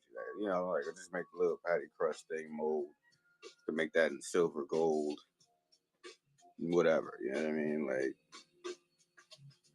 but gold is gonna be a lot more. I'm gonna be honest with you. That 5 ounce gold or that ounce gold, whatever I use to make that one, man, that's like the top. That's the top dog right there. Like, that's the one. That's the one you got. That's the prize. Like, I'm not gonna lie. It's about $50K. Like, that's the prize. Like, it's probably gonna take about $50K to make that. You know what I'm saying? Like, and that's gonna be worth way more than that. I mean, shit, it's gonna be a one of one too. Come on.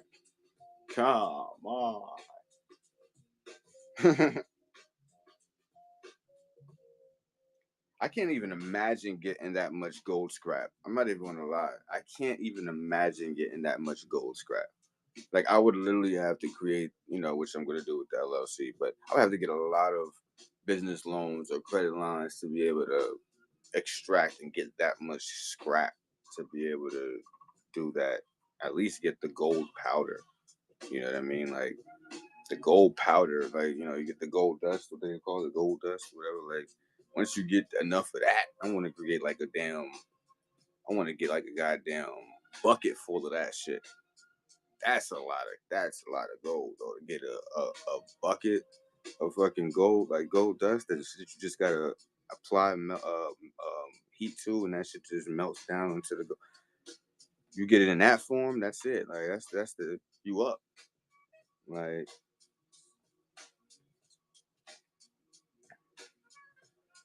yeah, some places will let you pay and you go clean. Yeah, yeah. If it's those if it's like those, those types, I can see, I can see. I'm more so like if I'm gonna have to be on the hunt for it though, I'm probably gonna be like on some like electronics, whatever, old electronics and stuff, hunting for gold pieces out of that. You know what I'm saying? Like, and that's just kind of like where a lot of people start at. Like old computers and all the motherboards that got those golds on it. So little gold pieces, gold chips on them. Like they even have some screws, like some screws in them that gold plated. Like they might have pieces like uh like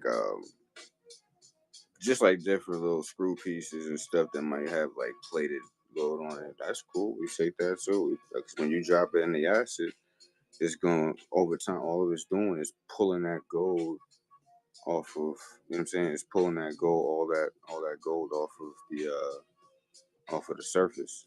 So it could be wherever. Like. However, I wouldn't be the type to be lucky enough to go sluicing for it though. Like if I can like go into a recreational area where I can sluice for it and get a lot of gold nuggets, a lot of little gold flakes and things like that, like that'll do too. But a lot of places out here, it's not recreational, and where I'm at. So I would have to go to like somewhere like Pennsylvania or somewhere where there's Nevada, where there's recreational, you know, gold panning.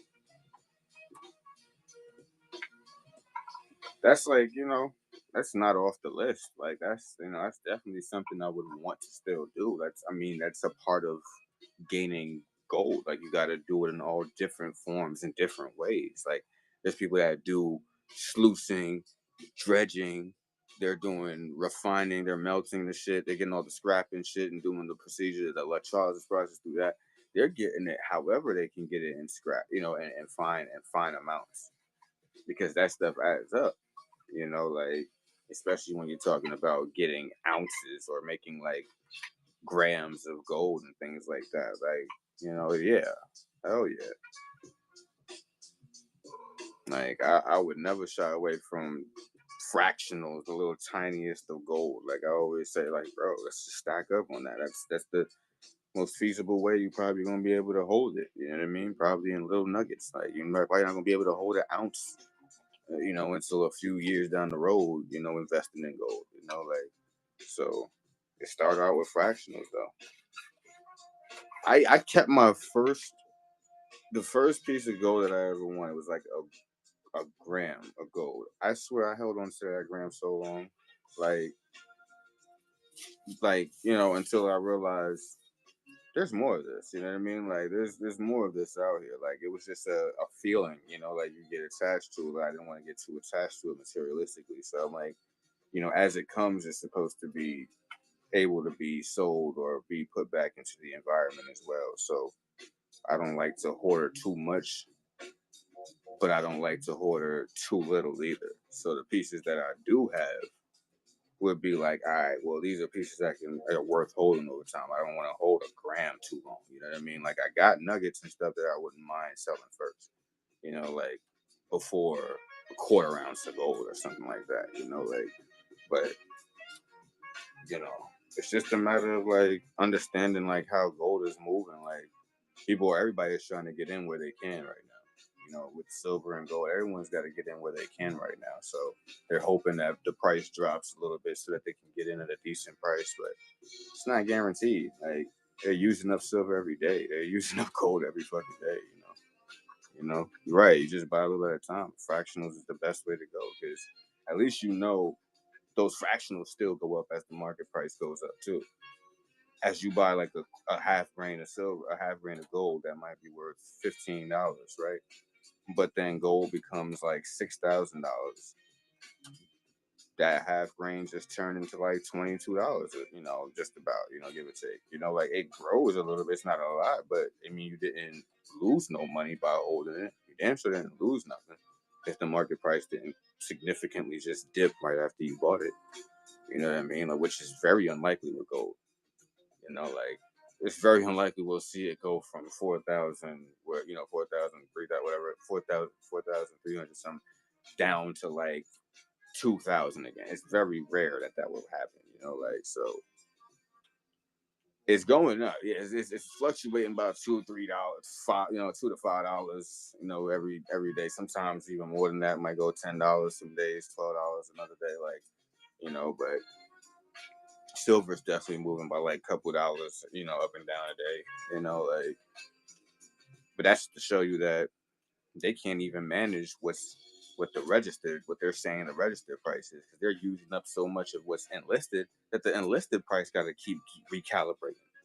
So they can never really get a real steady registered level spot price that they're just making paper prices out of, because it's always going to change in the vault. Like they're using this shit up like crazy. You know what I mean? Like, so I feel like silver is valued at least $100 or more, like an ounce, like by far. Like when they let me know all the stuff that they were implementing and what needed silver and all these AI stuff and all these that needed silver, I'm like, oh, so all this new stuff is what's utilizing all this silver, which why the price of silver is. It's not the holders. The holders just been holding as long as they can hold, but they're using up more, so the prices it being like when you're talking about stuff like that, it's like it's very deflationary. Like gold and silver, it might seem like it's not, but it's very deflationary. Versus like the U.S. dollar, that's very inflationary. Clearly, it's very inflationary. You know what I mean? Like, but it's proven that over time, they can't get a specific volume amount that they actually do have in these vaults, because they are using a significant amount every day. It's only rare that so many miners can get so much gold and so much silver out the ground every day compared to what they're using every day. You know what I mean? Like, it's not even close. So I expect that, people would understand the value now. Like, hell, well, they're fucking even 500 billion ounces of silver is used in a missile, in a military missile. Heat-seeking ones. You know what I mean? Like the heat-seeking ones, those high power missiles, they use a lot of silver. Like,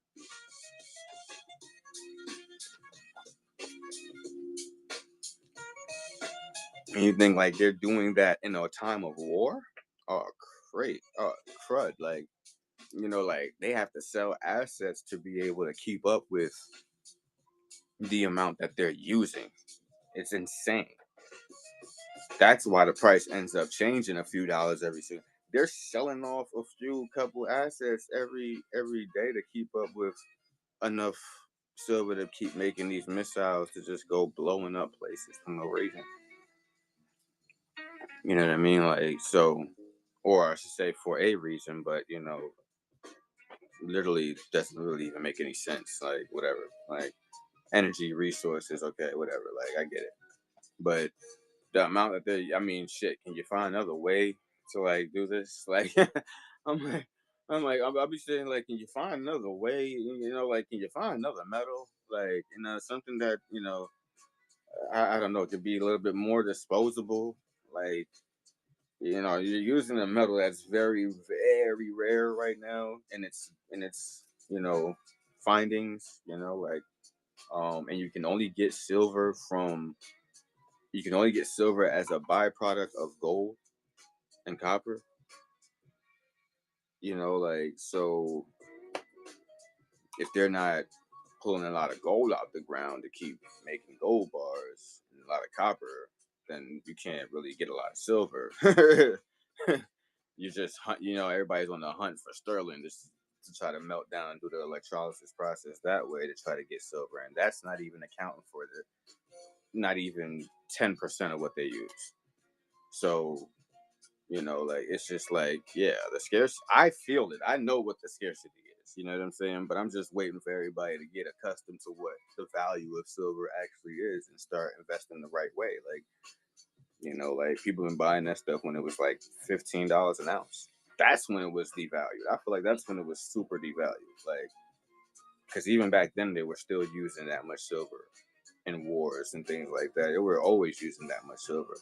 You know what I mean? Like, so now that they're having more advanced technology, they're just using more than what they were using before. That's all. It didn't really change the rhetoric any bit. They've been using silver by the billions of ounces for decades. Like, hence why they've been trying to say, oh yeah, well we can't use it to back the dollar anymore. We're not trading silver for silver for U.S. dollars anymore. Yeah, because eventually that would have not played out too well. Because when the people now want to come back for their silver and you done used up all the shit in wars and shit and there's nothing to pay them back but these fucking certificates here and they're waiting to cash out on these certificates, it would have been a problem. It definitely would have been an issue. So they were thinking a little ahead of time, like, oh yeah, nah, we just gonna have to scratch that shit from now. You know what I mean? And that's what they did. Like, but that was out of fear because they knew that shit was going to crumble. Like that little certificate was not gonna last. You know what I mean? Like, so people would have been coming for their silver, and you telling people, oh, they can't get their $10,000 in silver because it's not enough, or they gotta wait for it. Like, oh no, it'd have been a riot. It'd have been a riot. Like, so I definitely, as far as finance goes, I feel like these big tech companies are making the smartest decisions because they're buying up all these contracts of gold and stuff like that, like trying to, kind of, I guess you would say, trying to control the, corner the price. So it's not really working out though. Like, it's way too many holders. I think they're starting to realize that there's a lot of private holders of these metals, so everybody ain't gonna sell whenever, like you got the people that might sell for profit, because they had it bought at a super low price and they'll sell for profits, but everybody ain't selling any they physicals. Like, you're gonna have to kick people doors down for that. Like,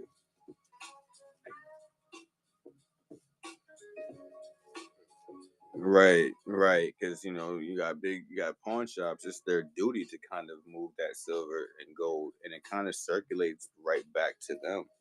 Those big companies that end up wanting, they're buying huge lots and stuff like that, because the refineries are just gonna take that whatever the pawn shops give them, the scrap that they give them, melt that shit down, make bars, and go sell it off back to the government for profit. So it ends up going back to the hands that that wants it originally, but it has to go through a little system, of people wanting to, being pushed to sell, or being, persuaded to sell, and who they're selling to. It's never really always private to, peer-to-peer selling. It's sometimes people go to, peer-to-business selling. So it's just however they choose to get it off at that current time.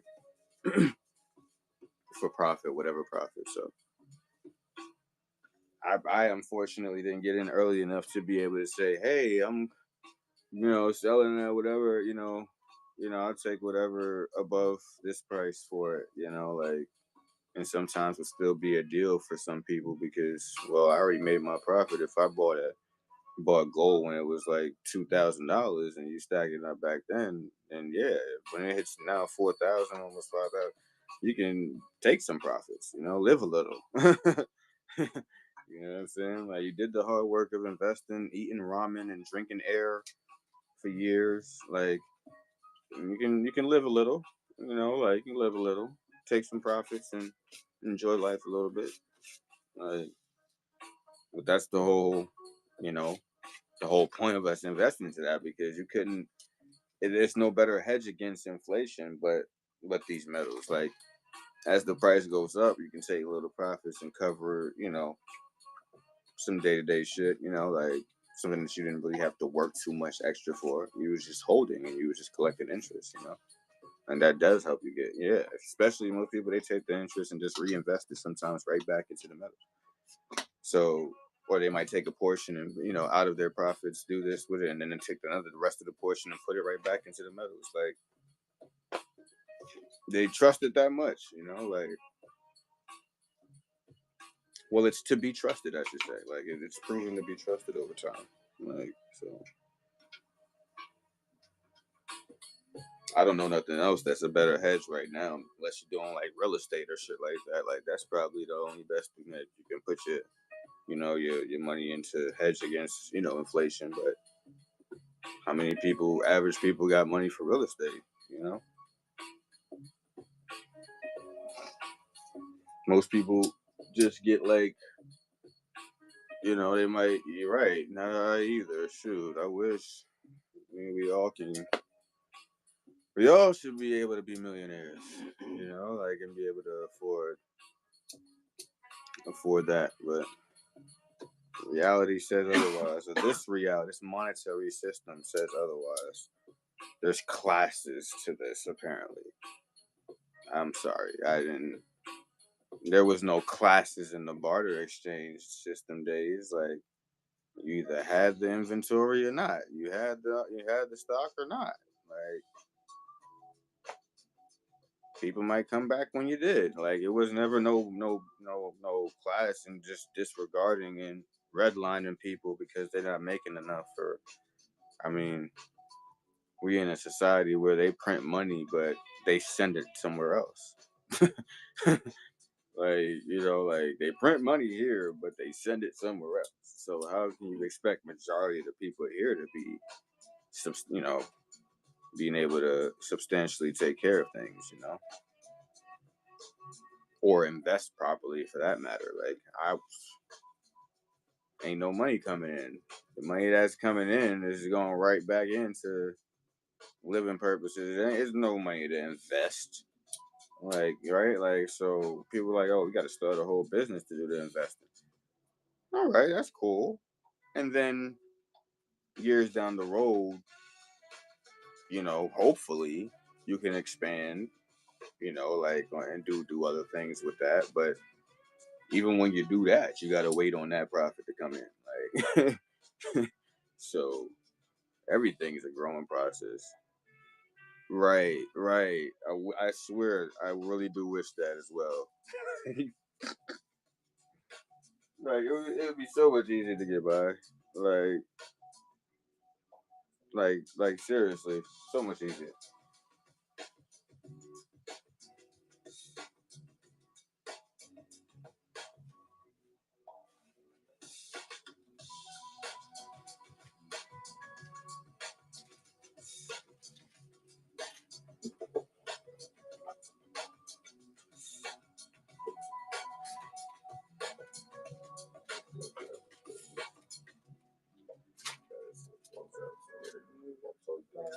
Wow. Yeah.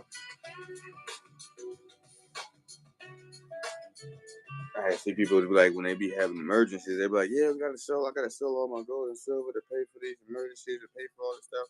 I said, see, no, I would not have done that. I probably would not have done that. Like, now it's different. Like, people got like, there's other ways around everything. Like, yeah, it's definitely it. The one right here in the middle, that's the Geiger 50 gram. That's what everybody like. Them Geigers is like, whew, like that. Them Geigers is pretty penny now.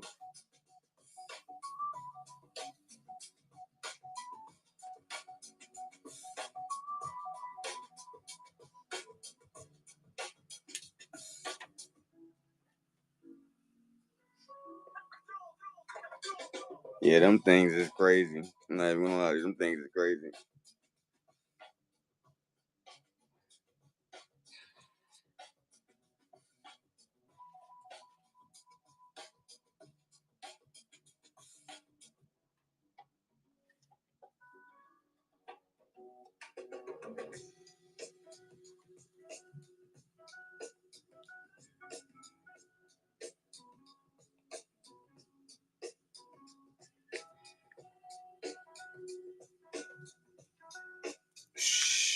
These right now like 400, maybe probably less than that. They're probably like 350 now with the price changing. They might go for less, but these these premiums probably will never go less than 400 now for this one.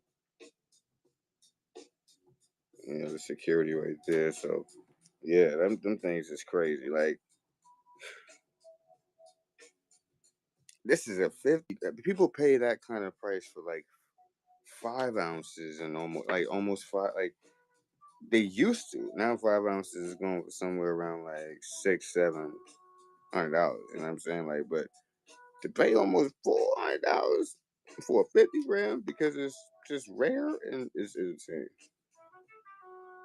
That's one of the most insane pieces I got here. I'm not even gonna lie. And I got that off of. I didn't even buy that. Luckily, I didn't have to buy that at the market price. Oof, that'd been crazy. But I did spend a hefty amount in games to run it.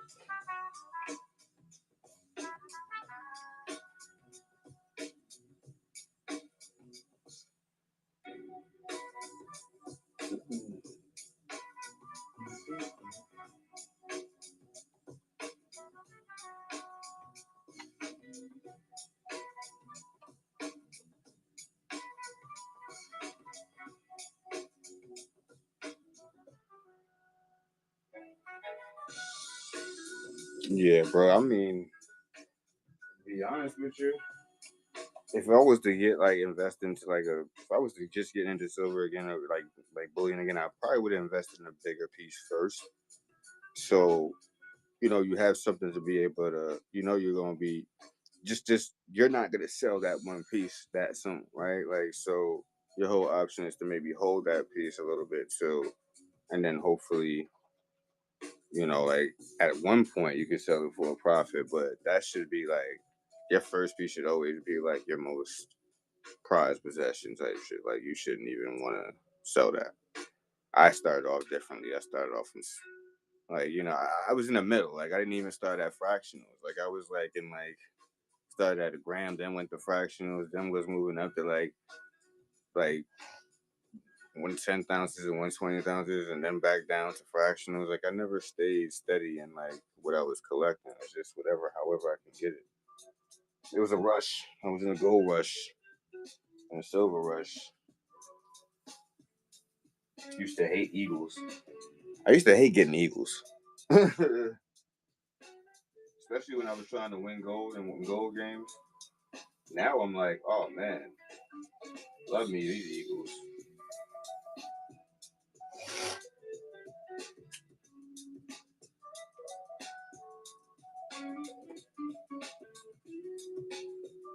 Well, the Eagles,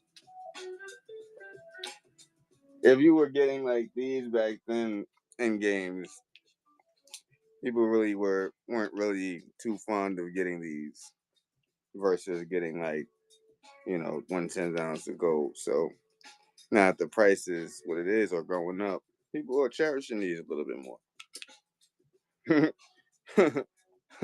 Because the mint says it's rare now. Like it's always about propaganda, like because the mint says, hey, we're not gonna be minted as rare, like so now you gotta wait till they say it. And then the commercials back in the day when they sold that I don't know if that was I feel like that was some sort of scam, bro. I don't want to say like I don't know how official that was because I wasn't like avid on it. That's what it was. A lot of those were commemoratives, but even some of them were real, but some of them were plated. A lot of them were plated. A lot of them, at least 90% of them things were plated. You would never get marketed real gold on a commercial. That's the key right there. You would never get marketed real gold, like 24 karat gold on a commercial from nobody. No matter how much they feel like they got of it, no jeweler would ever do it. You probably see jewelers do that, and maybe that's the most you'll see is like jewelry. But you'll never see it in bullion. You'll never see people selling coin like gold coins, go full 24 karat. That is not likely. The melt value is too crazy. Like And then they doing these deals where they're saying like $99 or whatever. Ain't no way. Ain't no way. If that's what it is, a quarter, if that state quarter, whatever that was a real 24 karat gold quarter, that should be equivalent to that price right there. A quarter ounce of gold. If they're saying that's what that is, a quarter ounce. You know what I'm saying? Like a quarter should be if you're saying it's a gold quarter, it should be a gold quarter is is it not 1/25? Like, or at least or 1/4 is like, you know, isn't that like a 25th of 100? So, or what they say, a quarter of 100 is, like 1/4 is 25 out of 100, right? Yeah, I'm not that slow. Like they were trying to get us. That's what they were trying to do. They was trying to get us. They was trying to get us. Like,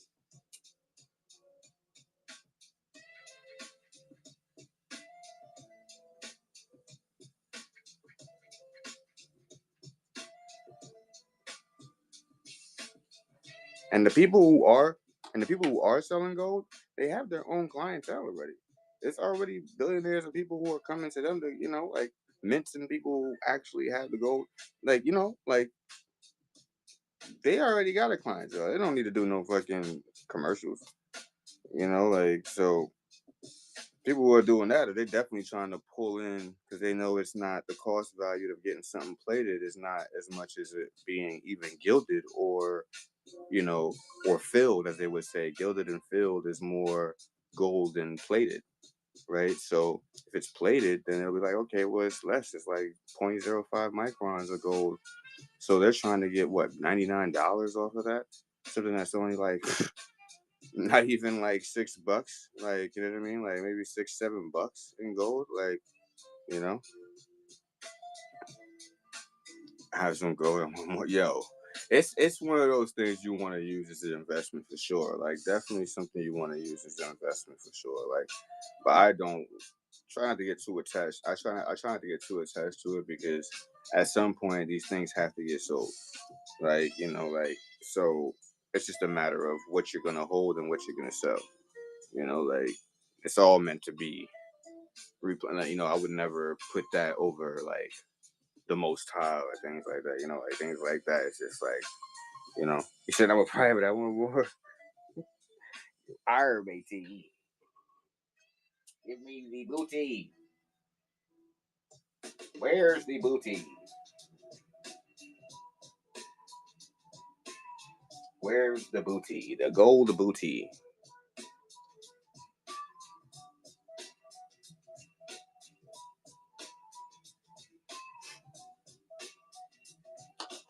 I should have a booty-shaped treasure chest. I'm gonna make a booty-shaped treasure chest. How does that sound? It's gonna be a treasure chest. It's gonna be shaped like a booty.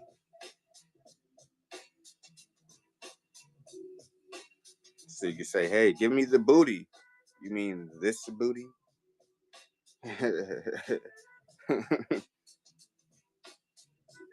I need some what rings? What are your thoughts to the gemstones like ruby, diamond, sapphire? I think they're valuable, but they're not cherished as much on the markets though. Like that's like more collector's value. Certain jewelers maybe give it a real value, like appraise it. But in the bullion world, it's like, it's just something pretty to add on something, like if you want to get a little Thanos effect with it. But everybody likes this shit pure in bullion. Maybe they prefer it, but gemstones itself, you were like getting like opals, like and I think opals and like those opals are crazy. Like opals and topaz. Like some of those gemstones are a little bit. I'm gonna be honest, they're probably a little bit better than some of those. the luster on some of those stones is a little. I think. Yeah, jade too. I personally think jade is better than emerald, in my opinion. That's opinion though. That's just opinion. You know what I'm saying? Like people might just have straight emerald jewelry. You know what I mean? Like, and they stick strictly to emerald. But And what's crazy is my my like when it comes to like anything, because I like like one of my favorite colors is green. So like when it came to like one of my first thing, I was like emerald was like one of my very like favorite like gemstones, like 'cause it was green. Like until I heard about jade, and I'm like, oh, got a new favorite here. Like I like this tone of green. like like that one kind of just shot out a little bit better to me. I was like, you got a new fan, Jade. You got a new fan. Like it's just different luster. Like,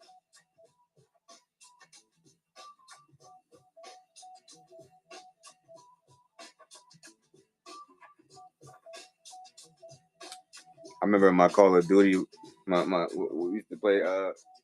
That we what was it we used to play? Which one did we used to play? Hmm?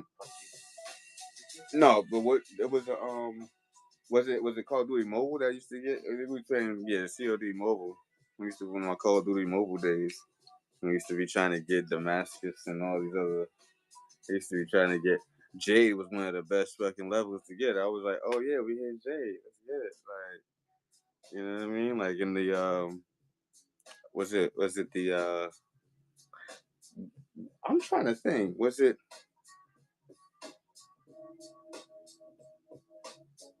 nah, it had to be. I'm trying to think. Which one had plunder in it and blood money in it and all that other stuff? That was a Warzone game, I think. Yeah, I think that was Warzone. Right. And they had the plunder, these are the blood money games, and that's when they used to do that. Yeah. Obsidian is fire. Yeah, Obsidian is dope too. I'm not gonna lie. When it came to like black gem, like I never like knew Obsidian was like really like one of those like you people talk about black diamonds, but it's like but Obsidian is like what they would I feel like is the real original black diamond. Like as a blade is crazy. Like who are you killing with that? You gotta be killing like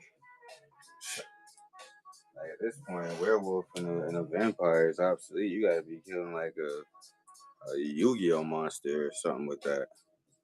Like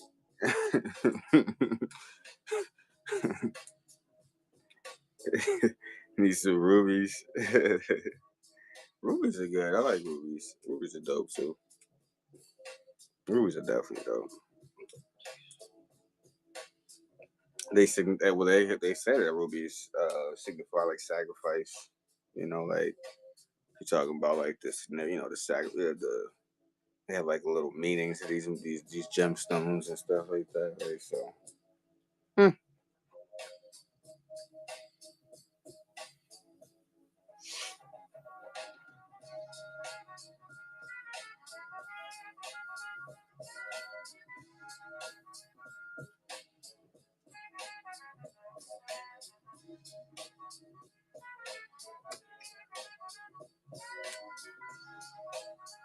Ah, it's your birthstone. Gotcha. That's why you're very careful. I see. I see. I see. I got a Gate here. This is a Gate. Hmm. It's something real cool. Some stone to keep around the room. Keep some good spirits going. Good vibes. I feel like that's what most of them bring is like a lot of like yeah. I feel like a lot of those bring like a lot of good energy too. Like a lot of stones you have laying around, certain ones bring good energy. Like amethyst and like um it's another one that I like too. It looks sort of like so I forget the name of that one, but it's gonna come to me. So many gemstones. I have an amethyst hue. My mom's like, oh, that's dope. That's dope. Found it in the kit. Intriguing. Those are definitely good finds. Like I always say, shit, you find stones. If I find like if I have ever get like a storage and aquamarine is what was another one. Yeah, aquamarine is dope as well. Yeah, I like aquamarine. Yeah, I imagine getting certain like when people talk about, because everybody talks about diamonds, like diamonds is like the best stone in the world. Like, and ideally, it's not a bad stone, but because so many other stones are out there, it can get foreshadowed in the wrong eyes by another gem that's really, really like that. Like, like if you get like a chain, you got infinity stones. That's dope.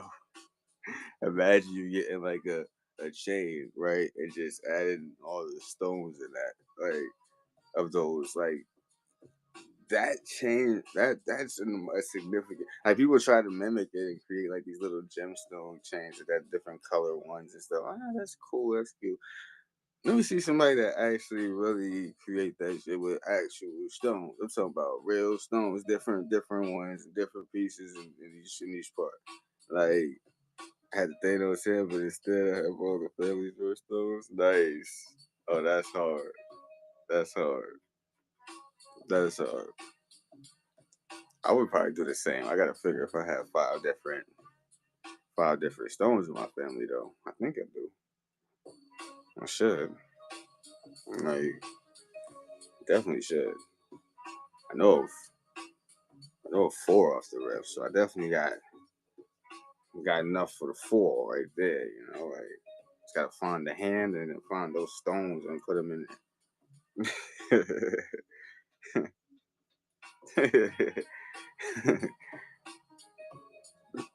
That'd be hard. I'm not even gonna lie. That's hard. That's like a souvenir piece at that point. Like that's a souvenir piece for the family. Whoever summons that hand must be ready to do damage. Like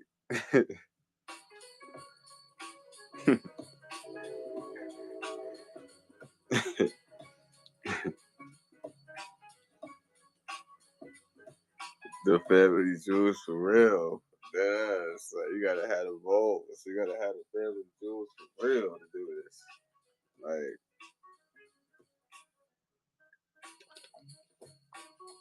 usually the top dog in the family should hold it. Like whoever's the old, whoever's the top dog that's still alive and reigning. Like right now, my family is my grandmother. She would have the Thanos hand. You know what I'm saying? Like until you know what I mean? Like you know what I'm saying? And she tried Thanos hand down to. I mean, I don't know. I feel like my mother should get it. I don't know. Like I don't know. I feel like my mother should get the Thanos hand next. Like she put in a lot of work. Like you know. And then eventually I'll get the hand. I'll see it. I'll always get to see it. My kid's going to get all the fun that I get. Yo, I'm telling you, bro. Like that's what it's for, man. Like that's who it's really for. We probably won't be able to enjoy a lot of the fruits of our labor, but at least we can say they ain't gotta have to struggle for nothing. I can only imagine what the future generations is gonna have to deal with if we dealing with the shit we dealing with now. And and this is supposed to be worse than what our old folks was dealing with back then. That's what they always say, right? Own nothing and be happy. Yeah, I won't own nothing, but I'll control everything. Yeah, he ain't say Larry Fink ain't say that bullshit. Cause he knew that motherfuckers was woke on the other side of that shit. Yeah, that's fine. Yeah, we know not to own nothing. That's fine, but we gonna control it. We gonna learn how to control it because we gonna have trust and we gonna have all sorts of shit. You know what I mean? Like, oh yeah, he pisses me off too. Like, but I don't let that. I don't let that stuff. I don't let those kind of guys get to me. Those are depth guys. Those are depth guys. Those guys with a lot of depth. It's just masked like they got a lot of money because they're in this society where these printed dollars is what makes you and puts you in a different class. Nobody cares about that. Goodbye. You know? You ever mentioned that? Everyone's that right. Right. That's true. Everybody gets mute. Like, but at the end of the day, like people get intimidated by what they see as authoritative in this realm, like, and people who have more tangible asset, you know, i.e. dollars, like they have more of a pull here. They got more of a say so what goes on here. So, but what if I'm not operating in this corporate realm? What if I choose to operate privately? The rules of the game changes, you know? Absolutely. But as it's a mental thing though, like it still has to be applied physically on paper, right? Like you still want to be able to go put it on the record that you're not a part of this corporate realm anymore, right? Like, and that you choose to operate private. Your intent is to operate privately, and that's on the record. They can't rebut. If they can't send you a rebuttal letter of why you can't do that, then it's solid. It's on the record. Book and page number. You know what I mean? Like, so, like these things is like people don't know. Like, you got to apply these documents and tell these people, because they're gonna assume that everybody is just a casual entity of the public. So they assume that majority of 95.5% people don't know anything, and the rest 4.5% actually know what's going on. Like, it's not the facts, but I mean, on a large scale, it looks like that. Like, the average 9 to 5 worker doesn't really know, stuff about all of that, like, or they won't look into it. It's just more of I don't want to think about all that because, you're caught up too much in the realm, in the physical, like all of this shit don't even exist to me. It's just like I'm here in a physical body. Like, all this shit really does. This is not a reality. You know what I mean? Like, bro, let me see that penny, bro. Which one? Oh, this one right here?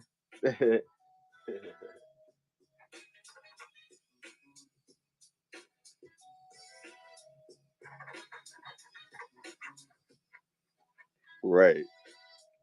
You got a bit. I'm telling you. These run for about 90 right now. Some of them are getting rare. The older ones are like over 100. The older you go back on those, like, the more them things get. I seen one that was like from 2008, selling for like $145. This is when fucking silver is just at only like 78, 79. You know what I'm saying? It's not, you know what I mean? Like, so certain ones, I guess they know the value, and they pay on that. Like, so, yeah. Yeah, it's more like, I don't know. I'm not caught up in this shit. Like, what's that at the bottom right?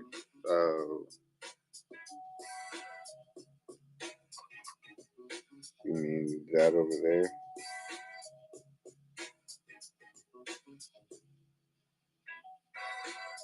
Under the bottle cap. Oh, those are the Fiji half dollars. Like these, like right here.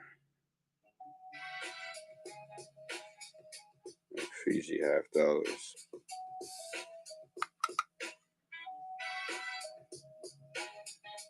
So these are like the silver. These are silver plated copper. But their currency, their government backs. Because of the government back, it makes it gradable. These go for like 40 a piece. And they got like a whole set of them. So that's pretty cool.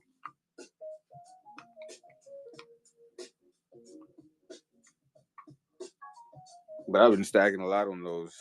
Oh yeah, for sure, bro. Like if you talking about like government backed currencies, me and Straw had is stacking up on those right now. Like we trying to get like a whole bunch of those like government. We told you about that one right there, so you know about that one. But all of these that you see here are pretty much government backed. You know what I mean? Like so, we're trying to get a stack up on some more of those funds. And get whole arsenal graded. Like them things shoot up in value when you get them graded. So it's just one of those things. It's a little hunt we've been on. Like everybody's been just getting the silver backed currencies and the gold backed government backed currencies.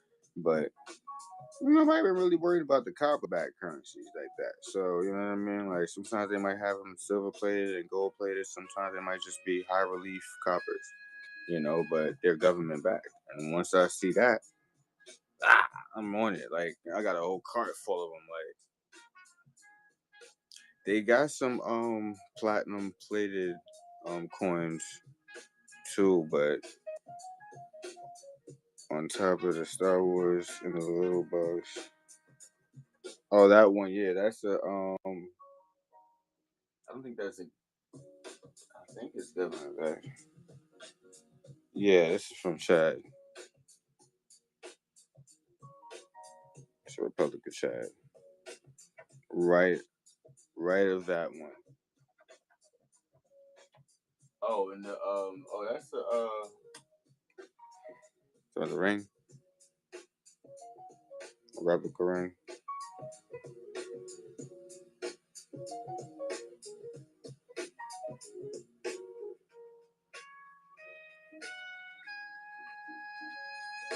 Yeah, right. It's a replica ring, like something held on to from working there. When I used to work there, so yeah, hold on to little prized possessions. I don't have too much. Oh yeah, I used to work at the Devil's Arena. Like, where I used to work with the cooking. I used to do with the food company there. Yeah, basically cooking for them or the fans and all that stuff. Like, yeah, it was alright. It was alright, but it was more stressful. I'm gonna be honest, like dealing with, like the cooking part is always gonna be. I got that in a nutshell. Like I can cook, do recipes with my eyes closed, but dealing with people,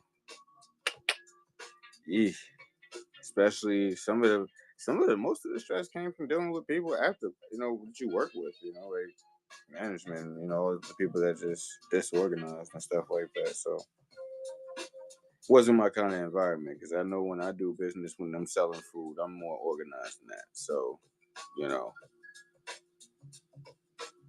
yeah, like this. It's so I just ended up like I ended up damn near crashing out. I'm like, you know what? Let me just leave. Like I can't deal with this. Like it stresses you out more than it pays you good. Like I'm not here for the dollar if I'm gonna have to take 90% of stress on that I don't even really have to do. Like, you know. I mean most people like my idea was I never like labor was never supposed to be a thing. Like we were never supposed to like work for anybody. We were always supposed to work for ourselves, right? Because the idea is family structures are what do business in the long run, and do faithful business in the long run. You can't trust corporations to do honest, faithful business.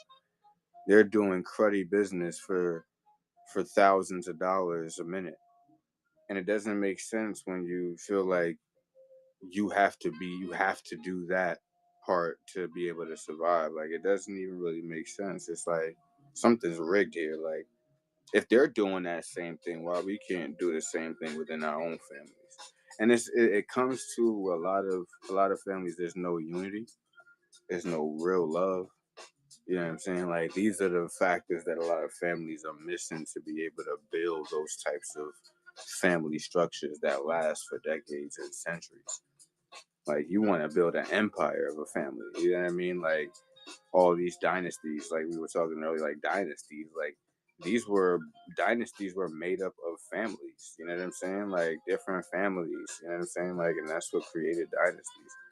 So strong families. You know what I mean? Like, oh, see, that's salute to you guys. Like that's the solidarity you need right there to be able to build a unit off of. Sometimes the extended family won't be down for the for the movement. Sometimes you gotta start your own branch of the movement up and just kind of as you go along, you gradually you gradually get bigger as you go along. But like you gotta have a structure at least that's solid to be able to say, all right, for the next shit, you guys been together for 13 years. The next 13 years should be the best 13 years. You should be able to come up with some, better business strategies, things that can, implement and, help you guys grow together and, to where you guys can, you know, establish the trust and things like that. And, from there, it's just generational wealth. Like everybody's rushing to get LLCs and stuff, but they don't understand, like, getting the trust or getting the estate is where it's really at. Like, because you can do a lot more with that on the back end. Like, yeah, you can do a lot with the LLC in public. That's fine. Like, but you can do a lot with a trust in the state on the private side. Like, as far as like just claiming credit back off of assets that you hold. Something as simple as that. Like, you know what I'm saying? Having assets that you hold that are valuable that you have registered to a trust, or the estate controls it. So when it comes back to saying things like, oh, we don't want to own nothing, yeah, the person in the public doesn't want to own nothing. Like the you and me doesn't want to own anything, but at the same time, you and I are going to control the assets that you and I would have owned personally. It would have been a personal asset, but now it's no longer personal. It becomes an asset of the trust, and I'm a beneficiary of that trust. So the structure changes. Like it's not mine, it's ours now. You get what I mean? Like it's the family's now. We share this. Like so. That's the idea that you gotta make sure that that's on document. You put that on document, make sure that that's on the record.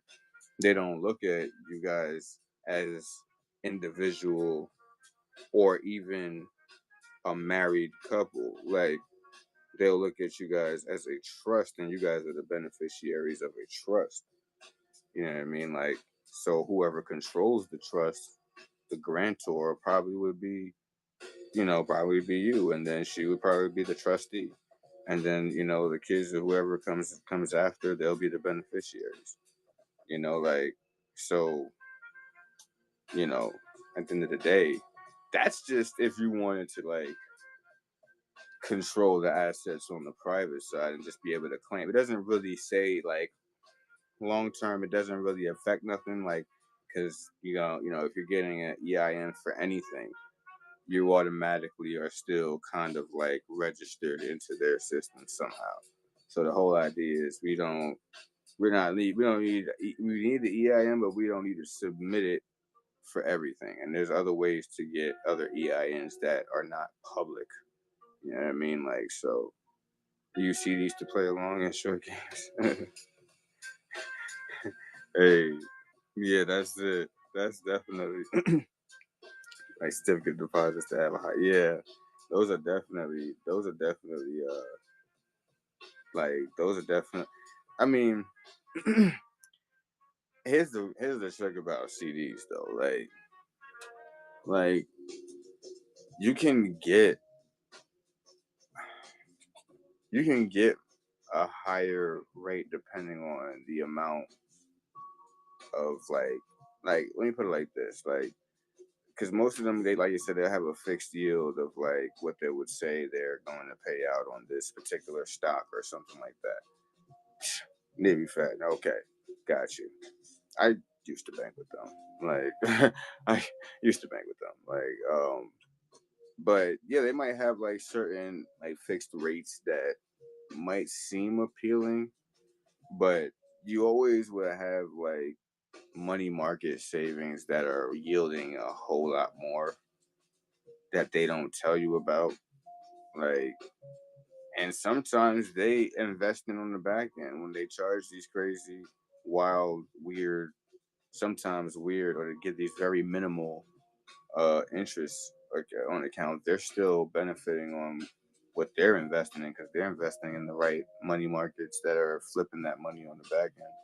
So it could be a thing like Bank of America, or that might have they might have all these banks have life insurance policies. By the way, they have all of them have life insurance policies. So these life insurance policies, they're able to have cash values on. They usually have cash value policies that they're able to pull out money from, and that's how they're able to issue loans back out to people, right? Like, so it's a very recycled system for these banks, or what we call like we go to them and we're thinking, okay, we're banking, we're depositing money, withdrawing, blah blah blah. But we don't understand that that's just a number in the system. What they doing on the back end with all those logins, everything that gets deposited, those are their certificates of deposit. You get what I'm saying? Like when it comes to them going to, you know, get borrow against anything or whatever, they're using all of our accounts.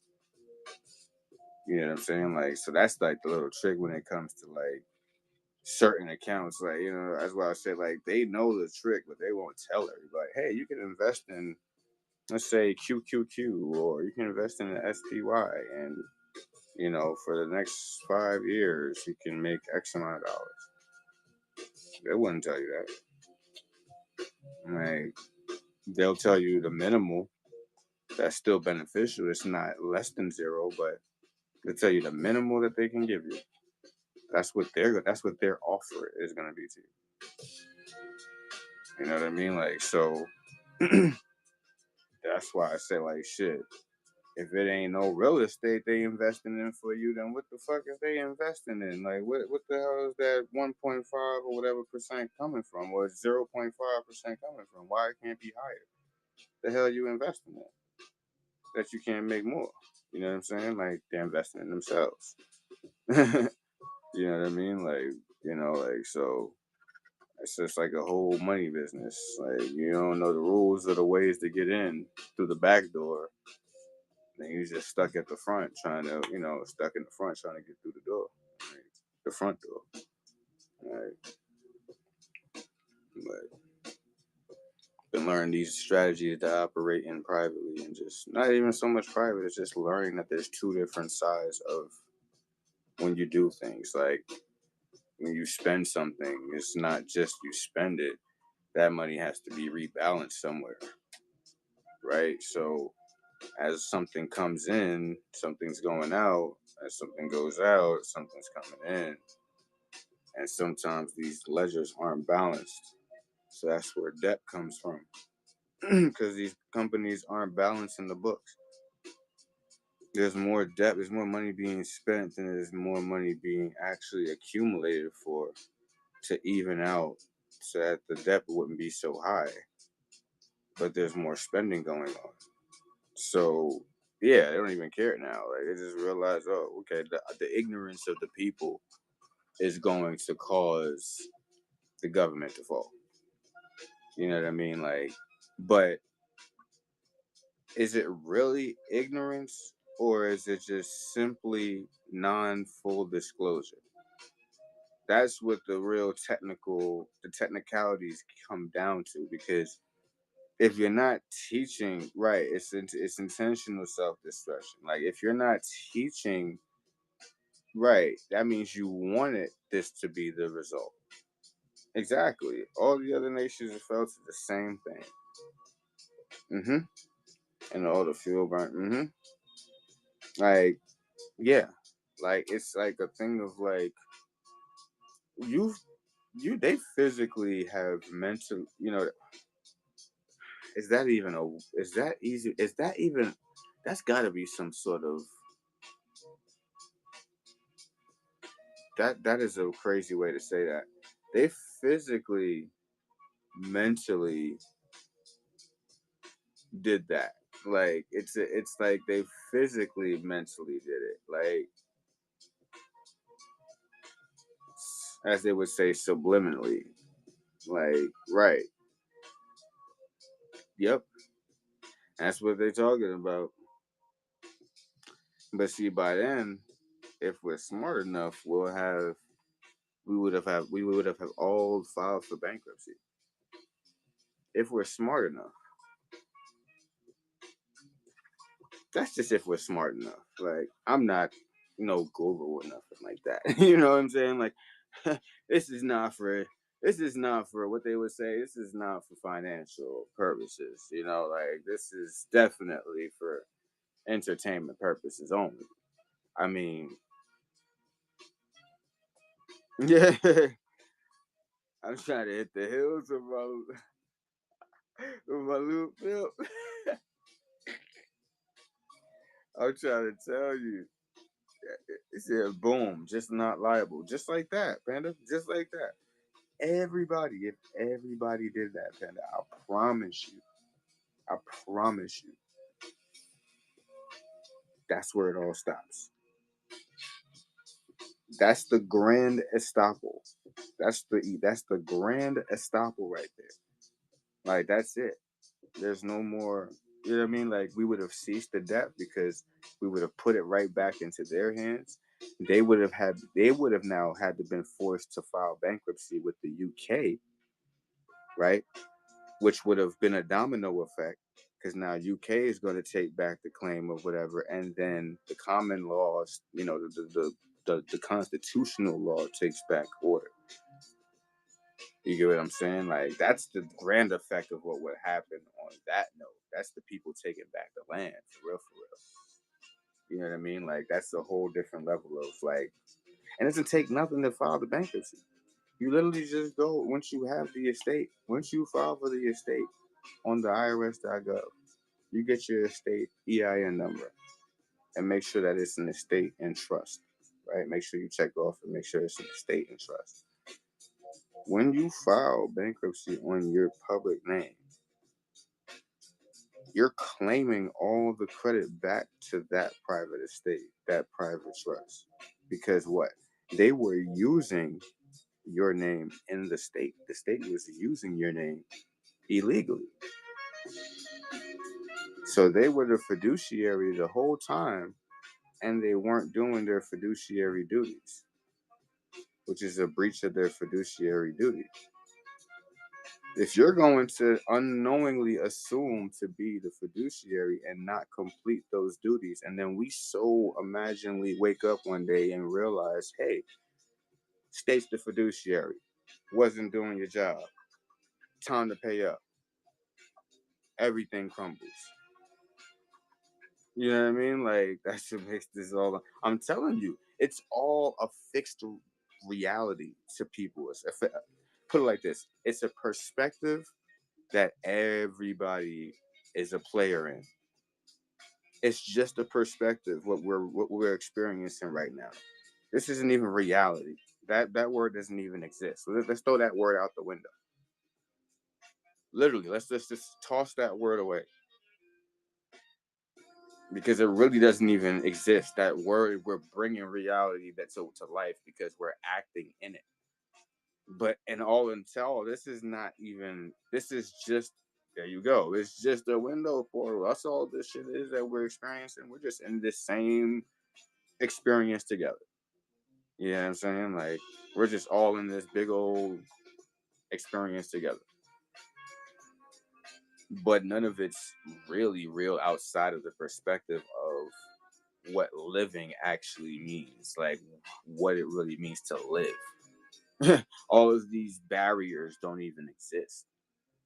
Financial barriers, emotional barriers, like, it should never be any of that, because it should always be a way to live freely, free will to live, or it should always be some way to find happiness in some way.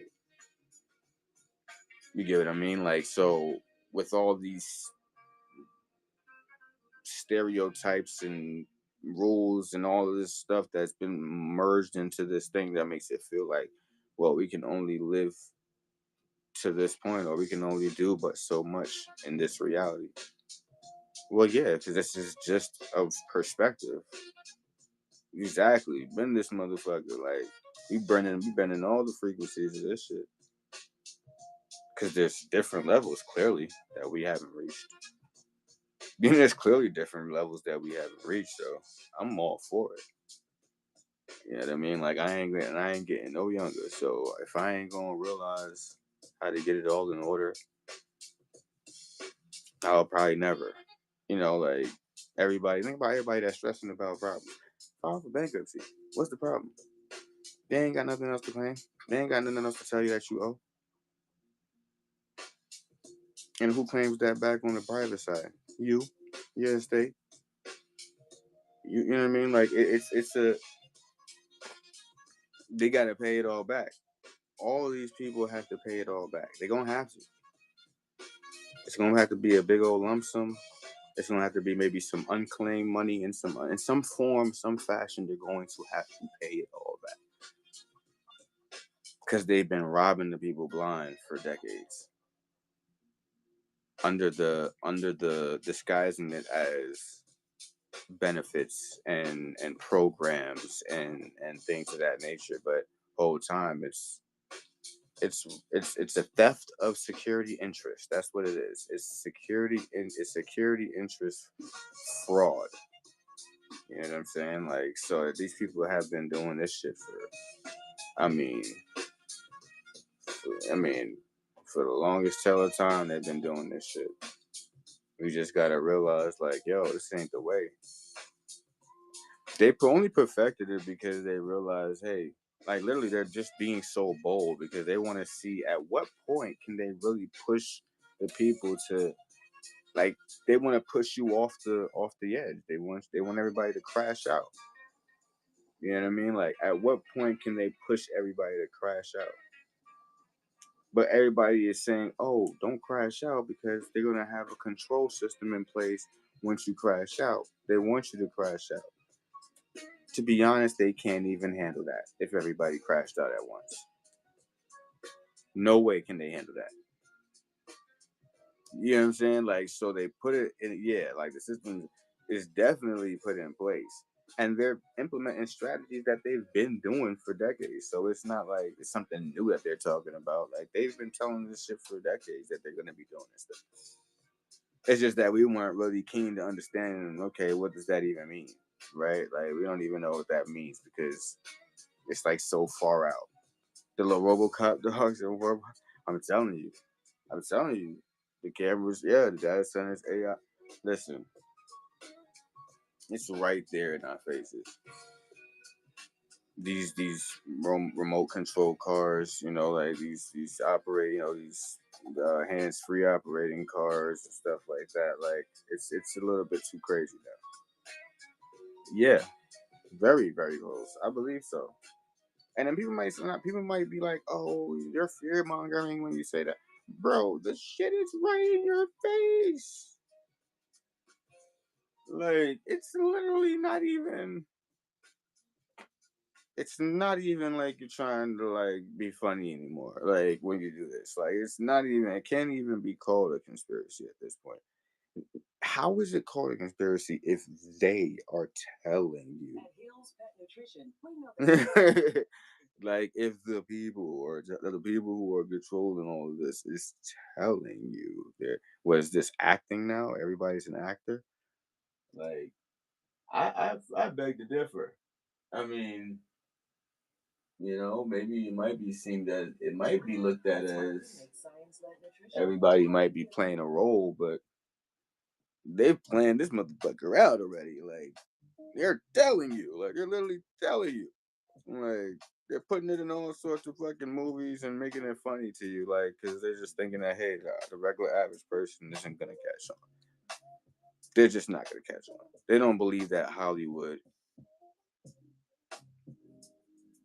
it's meant to do this. Like, you know what I mean? Like, it's built to do this. Like, tell you these stories for a reason. Just put it in some sort of visual, though. You know what I mean? Like, that's basically it. But you know, people like will say, hey, people will say like, oh, you're thinking too deep, man. Like you don't, like you're thinking too deep. Everybody's just enjoying life and living life. Really? Is that really what's going on? Is that really what's going on? Because outside of this realm, I'm pretty sure the things that exist and go on in this realm don't happen outside of this realm. So I know it's somebody stirring up the pot in this situation here that we experience. We're just experiencing a situation. This isn't reality. Like I said, we're experiencing a situation right now in a timeline of effects and events. How would I feel if I was to walk out my door and see with my own two eyes some freaking extraterrestrial just standing right there in the distance? like like I'm not protected, I'm not strapped up, I have nothing to be able to protect myself from what do you do at these points in time, like when these things occur, what they're speaking about? Like, say, ET, go the fuck home. I've seen something that said these extraterrestrials are pre-existing entities who haven't existed yet until like they're supposed to be existing here in the next 10,000, possibly 100,000 years. So what they've been doing is trading secrets. These three-letter agencies have been trading secrets with these entities, right?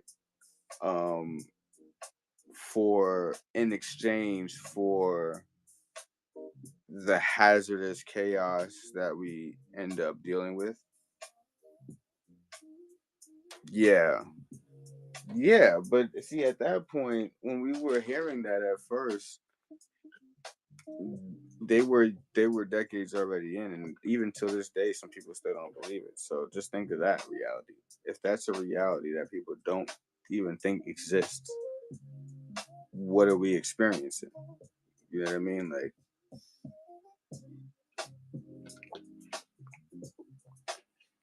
and admitted through, I'll tell you that even on military just, I heard about that one too. In the Bible and scriptures and other nations. Yep, but it's not far fetched. I mean, a lot of these things that these statues or these mountains and things like that are just nothing. You know what I mean? Like they say, they've been proven. I'm like, I've never even saw that from an aerial view to even know that most of these yeah, or like we're here, like like and still are here, like so it's just like shape shifting every day. What do I know, right? Hey, that's the side that people will be like, oh, what do you know? That's conspiracy. Shape shifting isn't real. Okay, I too, I probably never saw it, right? So I guess we're all speaking from a place of not seeing it, right? Even if it's right there in our face, right? We probably would just never believe it, right? Well, mostly on screen, people always say, "Oh, it's AI, it's AI, it's AI," or it's CGI, or whatever the case is. You know what I mean? Like that's the way to kind of wand it off. You see how the regular average person, they've trained them to kind of wand that off, like even if it gets brought to your attention, you know what I mean? Like, don't think nothing of it. It's just AI. You know what I mean? Like, don't think nothing of it. It's just CGI. People do graphics all the time on this stuff because you're looking at it from a screen. You know, but no one, lo and behold, no one knows these entities and where their whereabouts are but these three-letter agencies. So, I mean, it's up to people, the average mind, on how they receive that or how they choose to, you know, store that in their brain as factual or not. You know, like I don't want to see them. I'm gonna be honest. I don't really care to see them. Like, I don't think that would serve me any good purpose if we come crossing paths. Um, that's just me being mentally structured the way I am. Like, yeah. Um, we're not about to deal with this. Like, like, we're not about to deal with this because there's nothing you can do at that point. You cross paths with one of those entities. There are unhidden powers that these motherfuckers have that a gun wouldn't even be able to affect. Like, it wouldn't even be able to make sense to pull a gun out unless you're pulling out like a fucking thunder gun or some shit from GTA or some shit like that. Like you, yeah, like these little things we use here, these just don't even affect these entities for some strange reason. So there's no point in even pulling that out when you come cross and pass with them. Figure it out a different way. All right, brother. Okay, well, it's definitely. I'll be here probably for another 2 hours or so.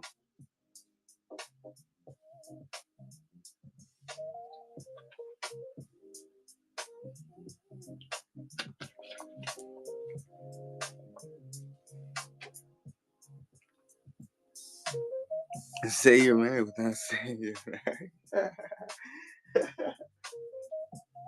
That's the best way to say it.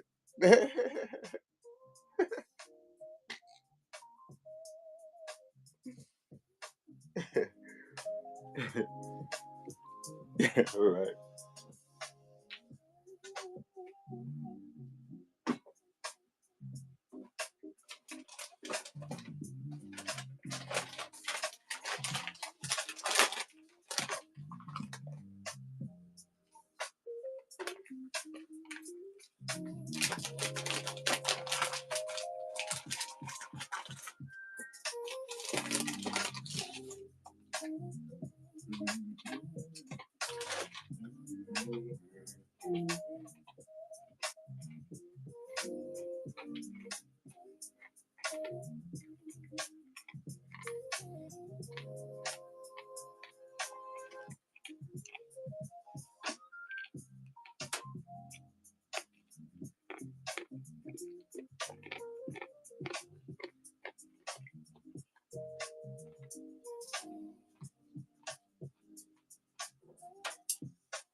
Richard, and I thought, fuck your feelings. Fuck your feelings. You mean I know the plan. That's not the plan, Richard, darling. I'm crazy. And it's got the little aviator. He's so cute. All right, here we go. Right, take your Richard. Pick it up. One by one, nobody wants it. For $1, you fool. You better fucking sit on it, or I'm going to have to run away and just end the show. And I'm just going to be like, you know what, you ain't guys, I'm never coming back, and I'm going to cry myself to sleep tonight. Even if $8 I don't make any money, I'm going to sing it, honestly. So, I'm probably just going to go cry.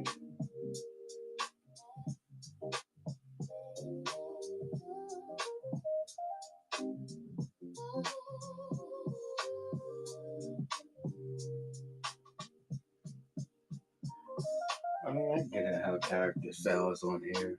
I'm not gonna lie. Like, I get how character can sell, but at some point, you don't really even have to worry about what you're selling. Your character probably is enough thrill for people to spend on. So that's it's a skill you have to build on here. I feel like.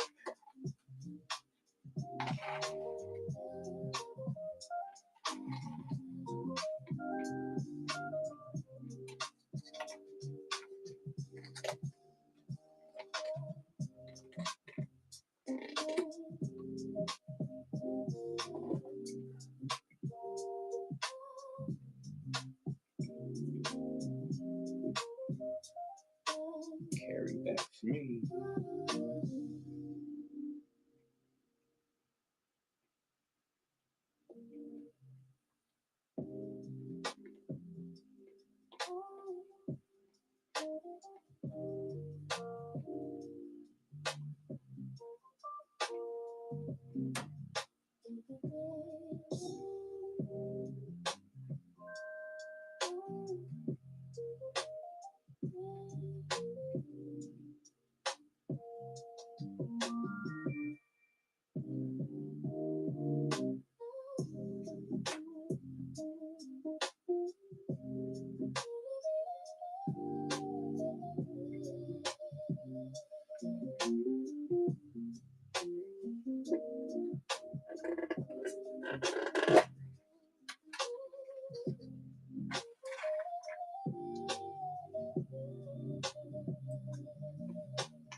Belfry has been on here for 2 weeks. It's been such a ride. Go ahead and give her that love.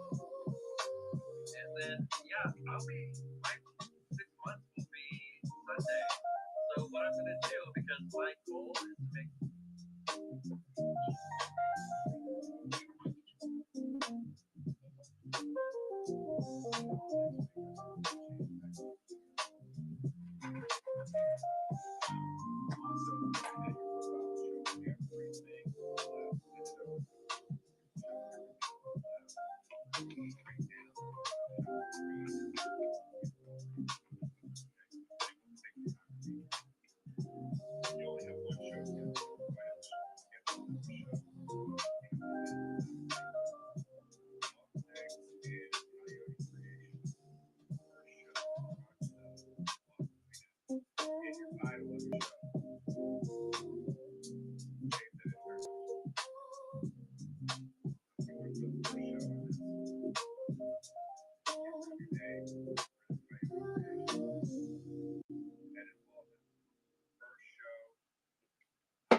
Hey, hey, I was just about to, I don't know, was it gonna be on for 2 minutes longer, but just planning some things out ahead of time. Just trying to do like this raid train and stuff like that. Just trying to plan some stuff out.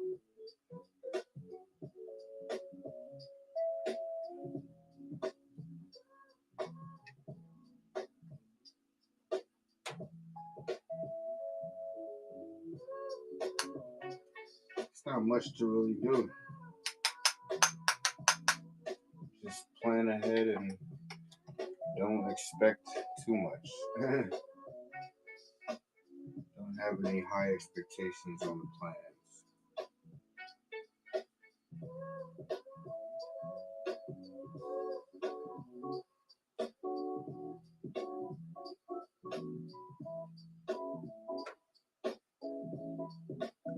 I'm so with that bankruptcy plan though. Like I really want to persuade people to file for bankruptcy and just move off grid. Let's live off grid.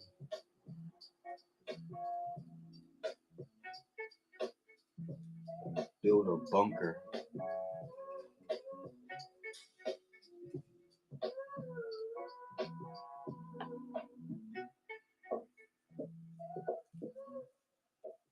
I don't know. If I was to build a bunker, I probably would build like a real state of the art bunker. Or I'll probably never leave that motherfucker.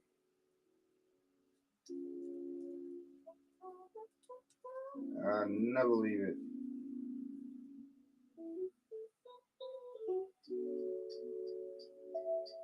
And then I'll build my own little getaways.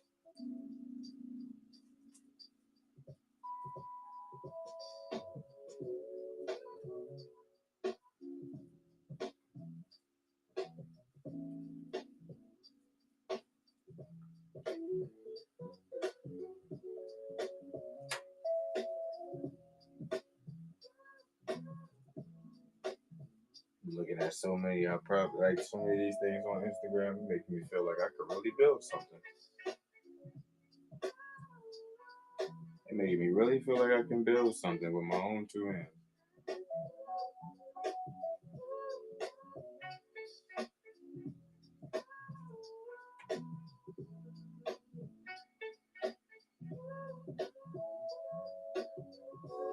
Granted, a lot of these stuff is AI, so I get it. A lot of these building videos and these construction videos. But I'm still intrigued. That stuff is like, I always wanted to build my own house.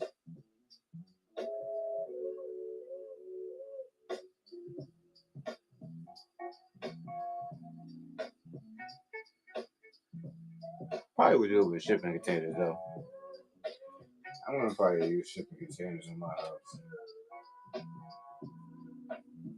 Those are some of the illest structures I've seen with shipping containers. That's my ideal. Or you can just buy some land and build it on the land. Put the shipping containers on the land. Just gotta buy some land.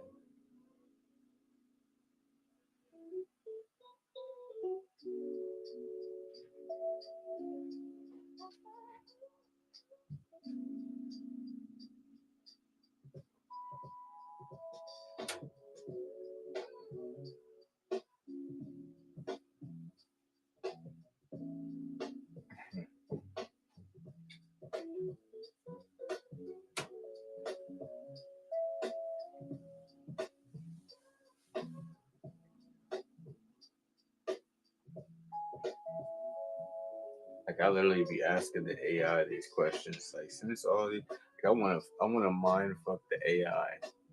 So I ask it all these hidden questions and see what it would dive into and tell me.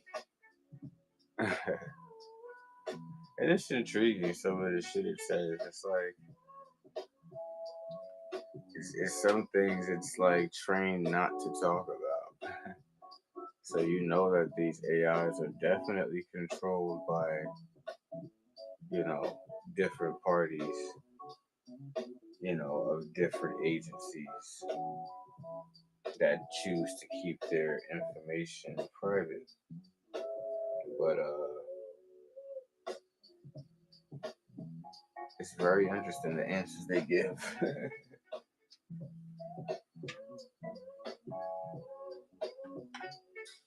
Makes you think a lot more than what's actually going on in front of your eyes. Like, because if they know a plan, if the AI knows a plan of how humans can take back over and it's being pressured that AI is taking over. But AI has somewhat of the answer as to how humans can be in control. But we're not asking it the right questions for it to give us the actual or somewhat of the answer, lead you in the right direction. They be there, but like these AIs are not trained to like lead you in the wrong direction, but you can go in the wrong direction if you want to do some dark shit. You can use it for good and bad. Like that movie I, Robot never been so real.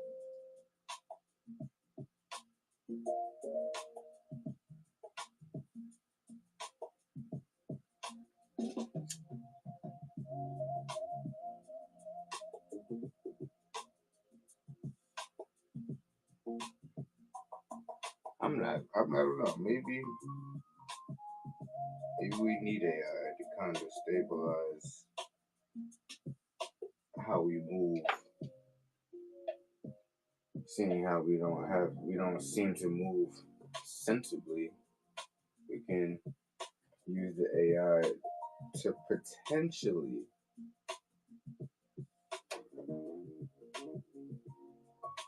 lead us in the right direction. Because clearly humans can't figure it out on their own. They need some kind of guideline. So we gotta utilize the middleman. The middleman is now the AI.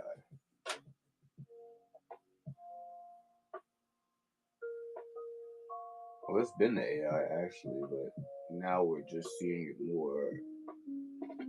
more active.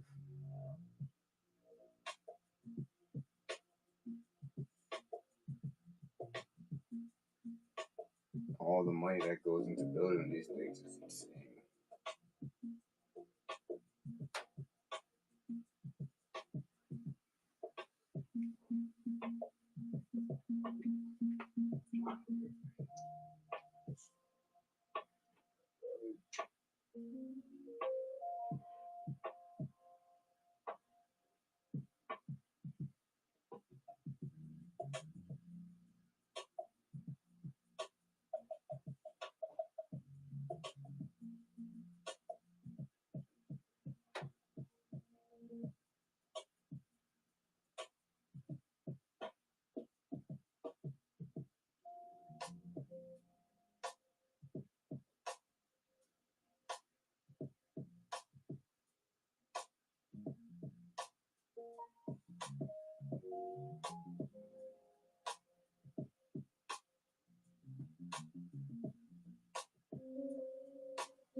Life.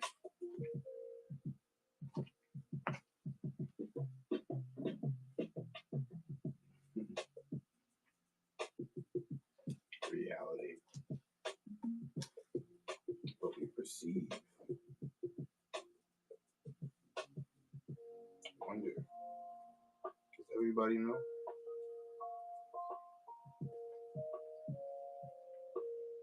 Will everybody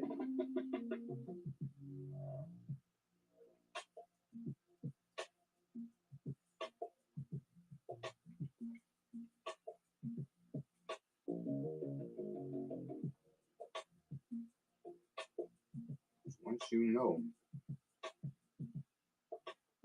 you can't unknow it. That's the rule.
Zyrtec presents Zyrtalk with Scientist Andy.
Did you know grass pollen is one of the most common allergens in the world?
I'm gonna rate you. What we rated? Oh, one click auctions. What's going on?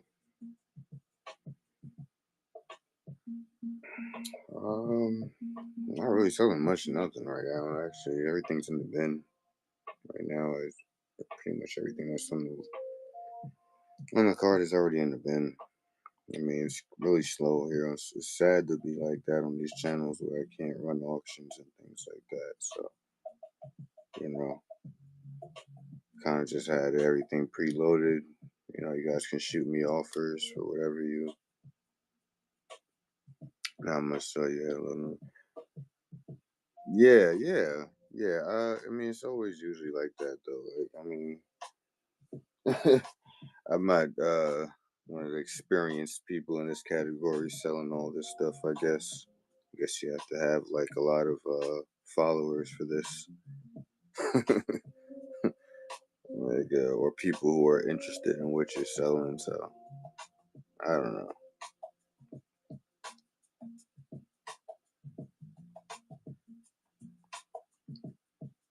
That's why I don't really bank on like much on this channel. Like it is what it is, you know. Like people, you know, I appreciate all the raids and stuff like that, but I don't know. It's not really even with the raids. There's not even much action. Like people not interested. People not interested in what you know. None of this stuff here. Even though I see people swiping on similar stuff on other channels.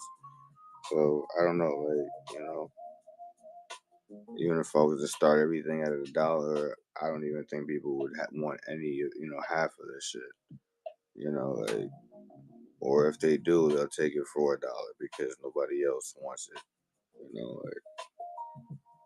It's all good though. I appreciate the rate, so definitely appreciate it.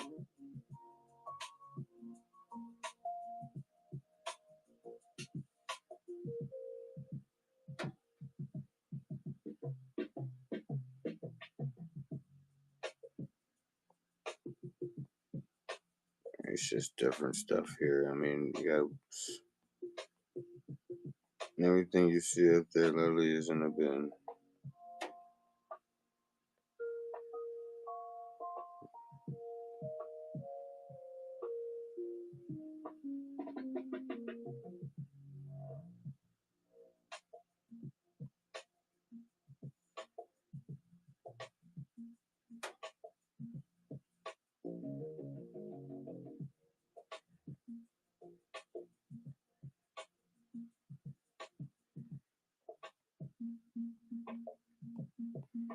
So yeah,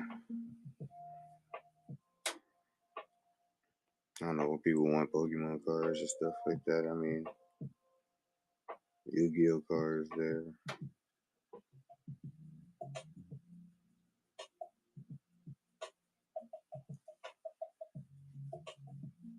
Uh,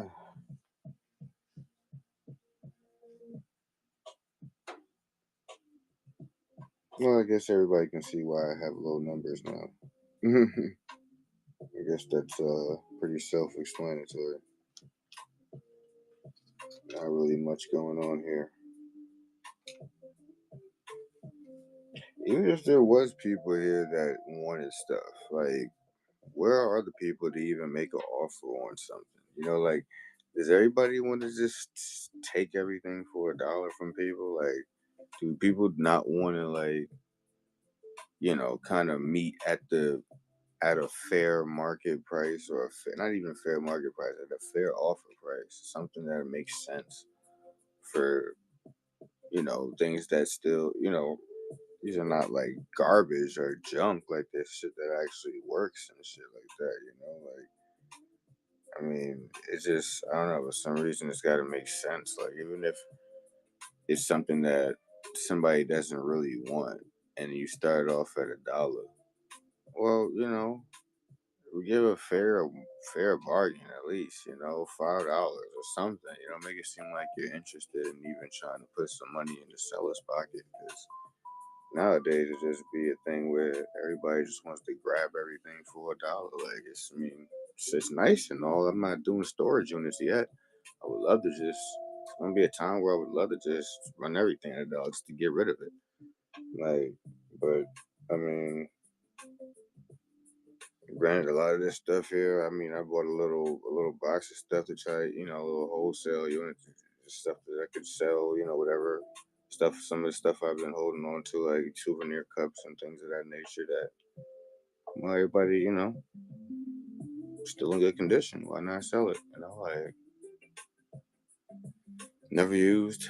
A lot of this, everything here, probably 80, 90% of the stuff here is new used shit. Like new or used shit. But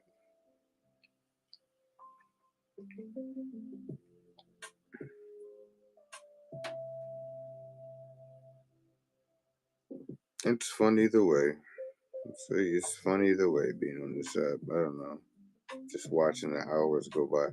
You know what it is? The thing is watching the hours go by, like how long you're on the app and just not really nobody there. Like I feel like that's a lot of hours out of my life that I'm never gonna get back, Like it's a lot of hours that I'm never gonna get back in my life. That I decided to put here. I decided to put it on this app in hopes of extending to a larger community of people who understand, you know. And it just seems like all that time just fades away. All that time just fades away into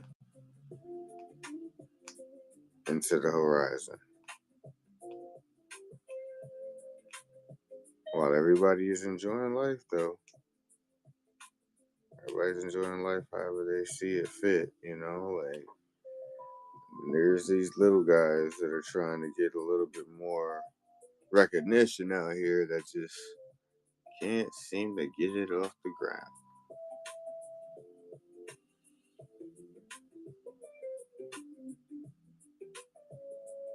I'm gonna keep trying though.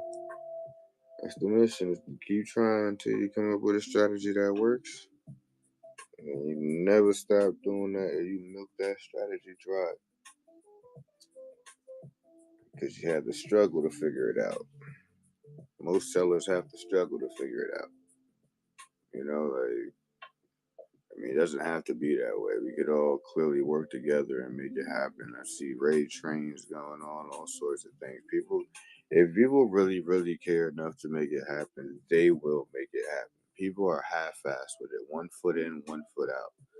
So they love the idea of it, or they love the idea of unity, but they don't want to do all the work that it comes with being unified. But they love the ideas of unity though. Like it's great. Like they want this so bad. They want that so bad, but they don't want to really do the work that it requires to be unified. And that's just a lot of the issues with the community. Like it's selective support. You know, like it's until you, I don't know, until you give away a lot or you give away half your life earnings to the app, then maybe people will start to recognize or appreciate you just a slight bit. You gotta lose it all for you to be appreciated just a little bit. I gotta sell everything here and be literally asked out with nothing before people can actually say, hey, you know, here's a fair amount for something that you're selling. Like it would take for me to have literally down to nothing or just asked out. Like people would just want to wipe you clean with their inventory for nothing. Like like, hey, you're selling? Oh, great, you're selling. How much you selling that at? $10? Yeah, not gonna pay that. Give it to me for $1 though. And everything else that you're selling, you know, I won't buy it at the price that you're trying to sell, but I'll take it for $1. You know, like it's insane. It's really insane. It's like, what type of clearance does people think that this it is? Like everybody is not doing clearance sales. Like you better off going to storage estate sales and stuff like that for clearances. You want clearances? Go to those categories. People are doing. They want to sell boxes of cards in less than 48 hours because they got to clear that storage unit. Those are the people that people should be hunting down for deals on certain things. I don't have storage units. I'm not getting storage units like that. You know, like, so, you know, people don't really understand their niche and what they're hunting for and who they should be hunting towards for it. You know, everybody's not capable of selling everything for $1 and just treating it like another day of life. You know, like, but anywho, let me stop yapping away. It's like I'm talking to myself here.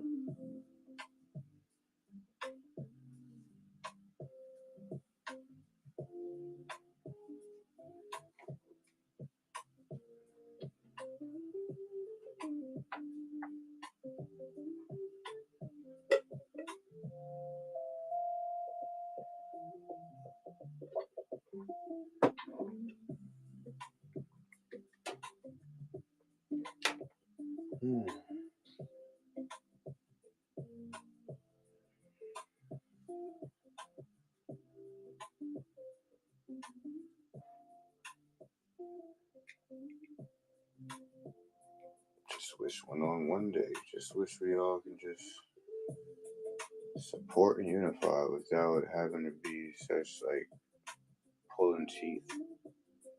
Like it's like everybody wants to figure it out their way.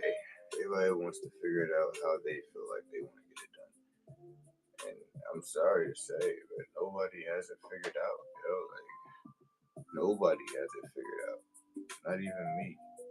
I can surely tell you when we start coming and working together, we could figure out plenty of answers in no time. Right? But nobody's one way is the way. I'm telling you. It's just, I don't never believe that.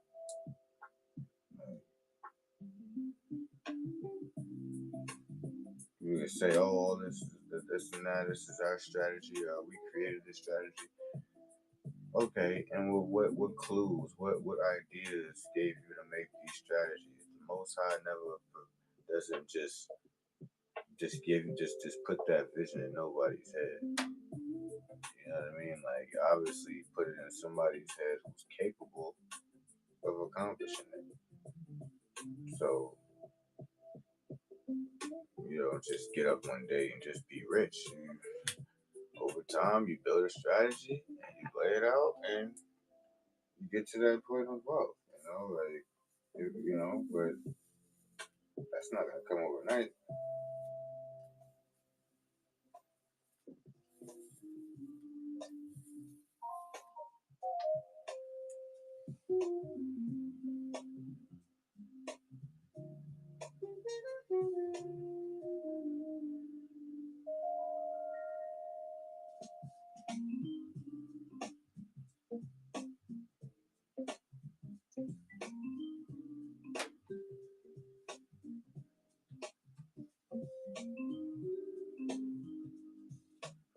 Hopefully, the Pokemon 51 games that I'm playing, I really pray this shit goes good. Like, I really pray people don't mess this up with fucking misunderstanding. Like, I really, really hope that people can read clearly. Like I have my show notes posted just to be prepared for these things. Like, I really hope. I just really hope.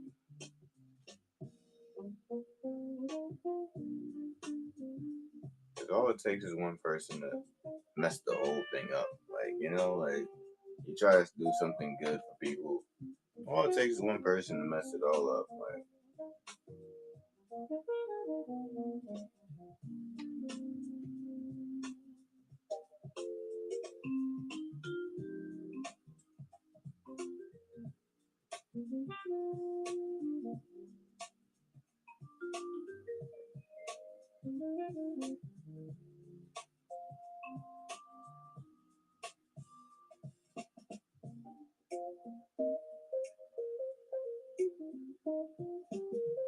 it's a good thing I didn't start here.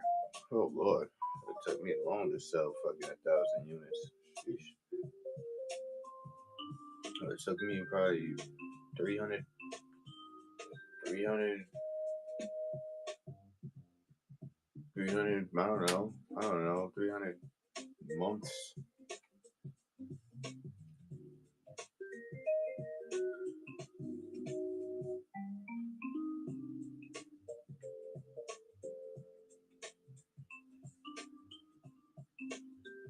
Definitely much slower here.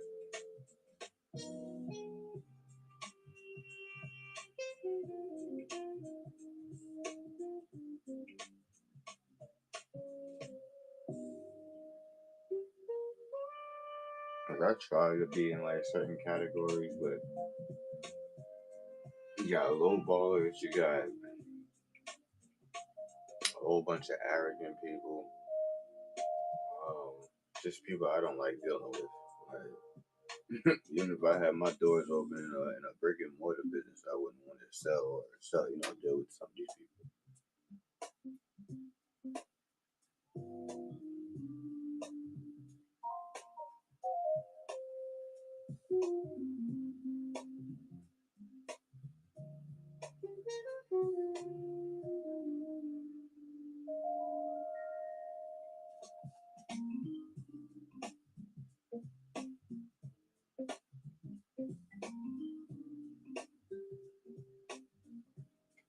And then I'm not the QVC showcase type of person, all right? Like, especially when there's low numbers.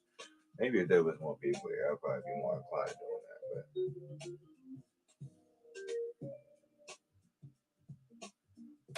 But that whole QVC style auction and shit, that's tired.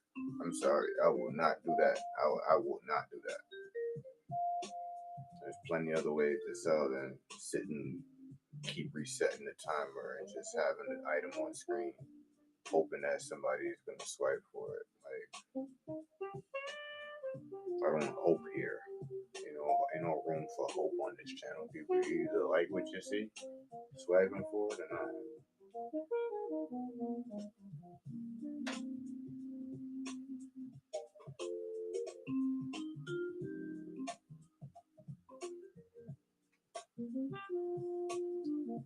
The only hope I build on this channel.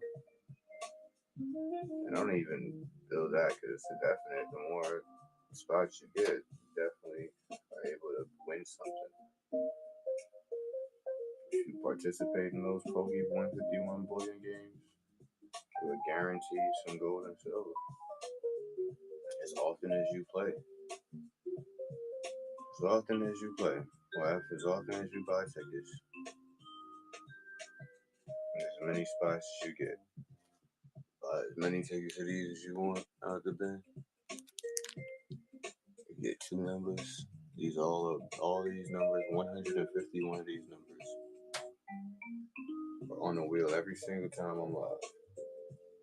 You get to check in and see if your number's on the wheel, spin the wheel, and you get some. You could either you might. There's only 7 prizes of gold, silver, and platinum on that. You can probably spin and hit one of those. If not, you just get a random giveaway envelope pick. And thanks for playing. You know, like you still get your money's worth.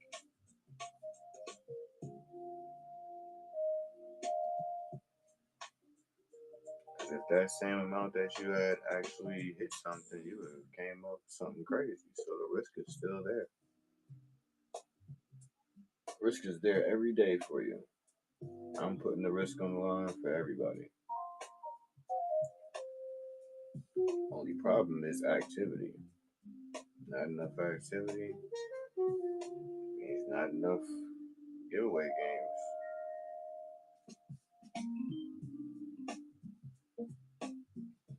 I gotta keep the lights on too. I can't just run giveaways all day and not have no sales or nothing. That doesn't make any sense.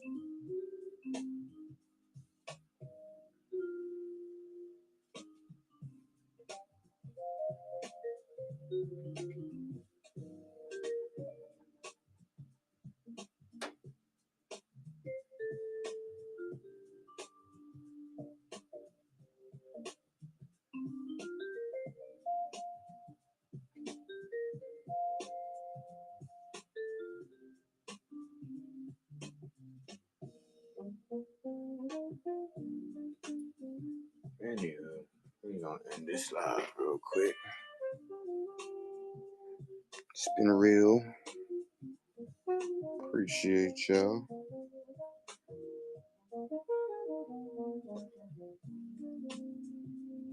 Deuces.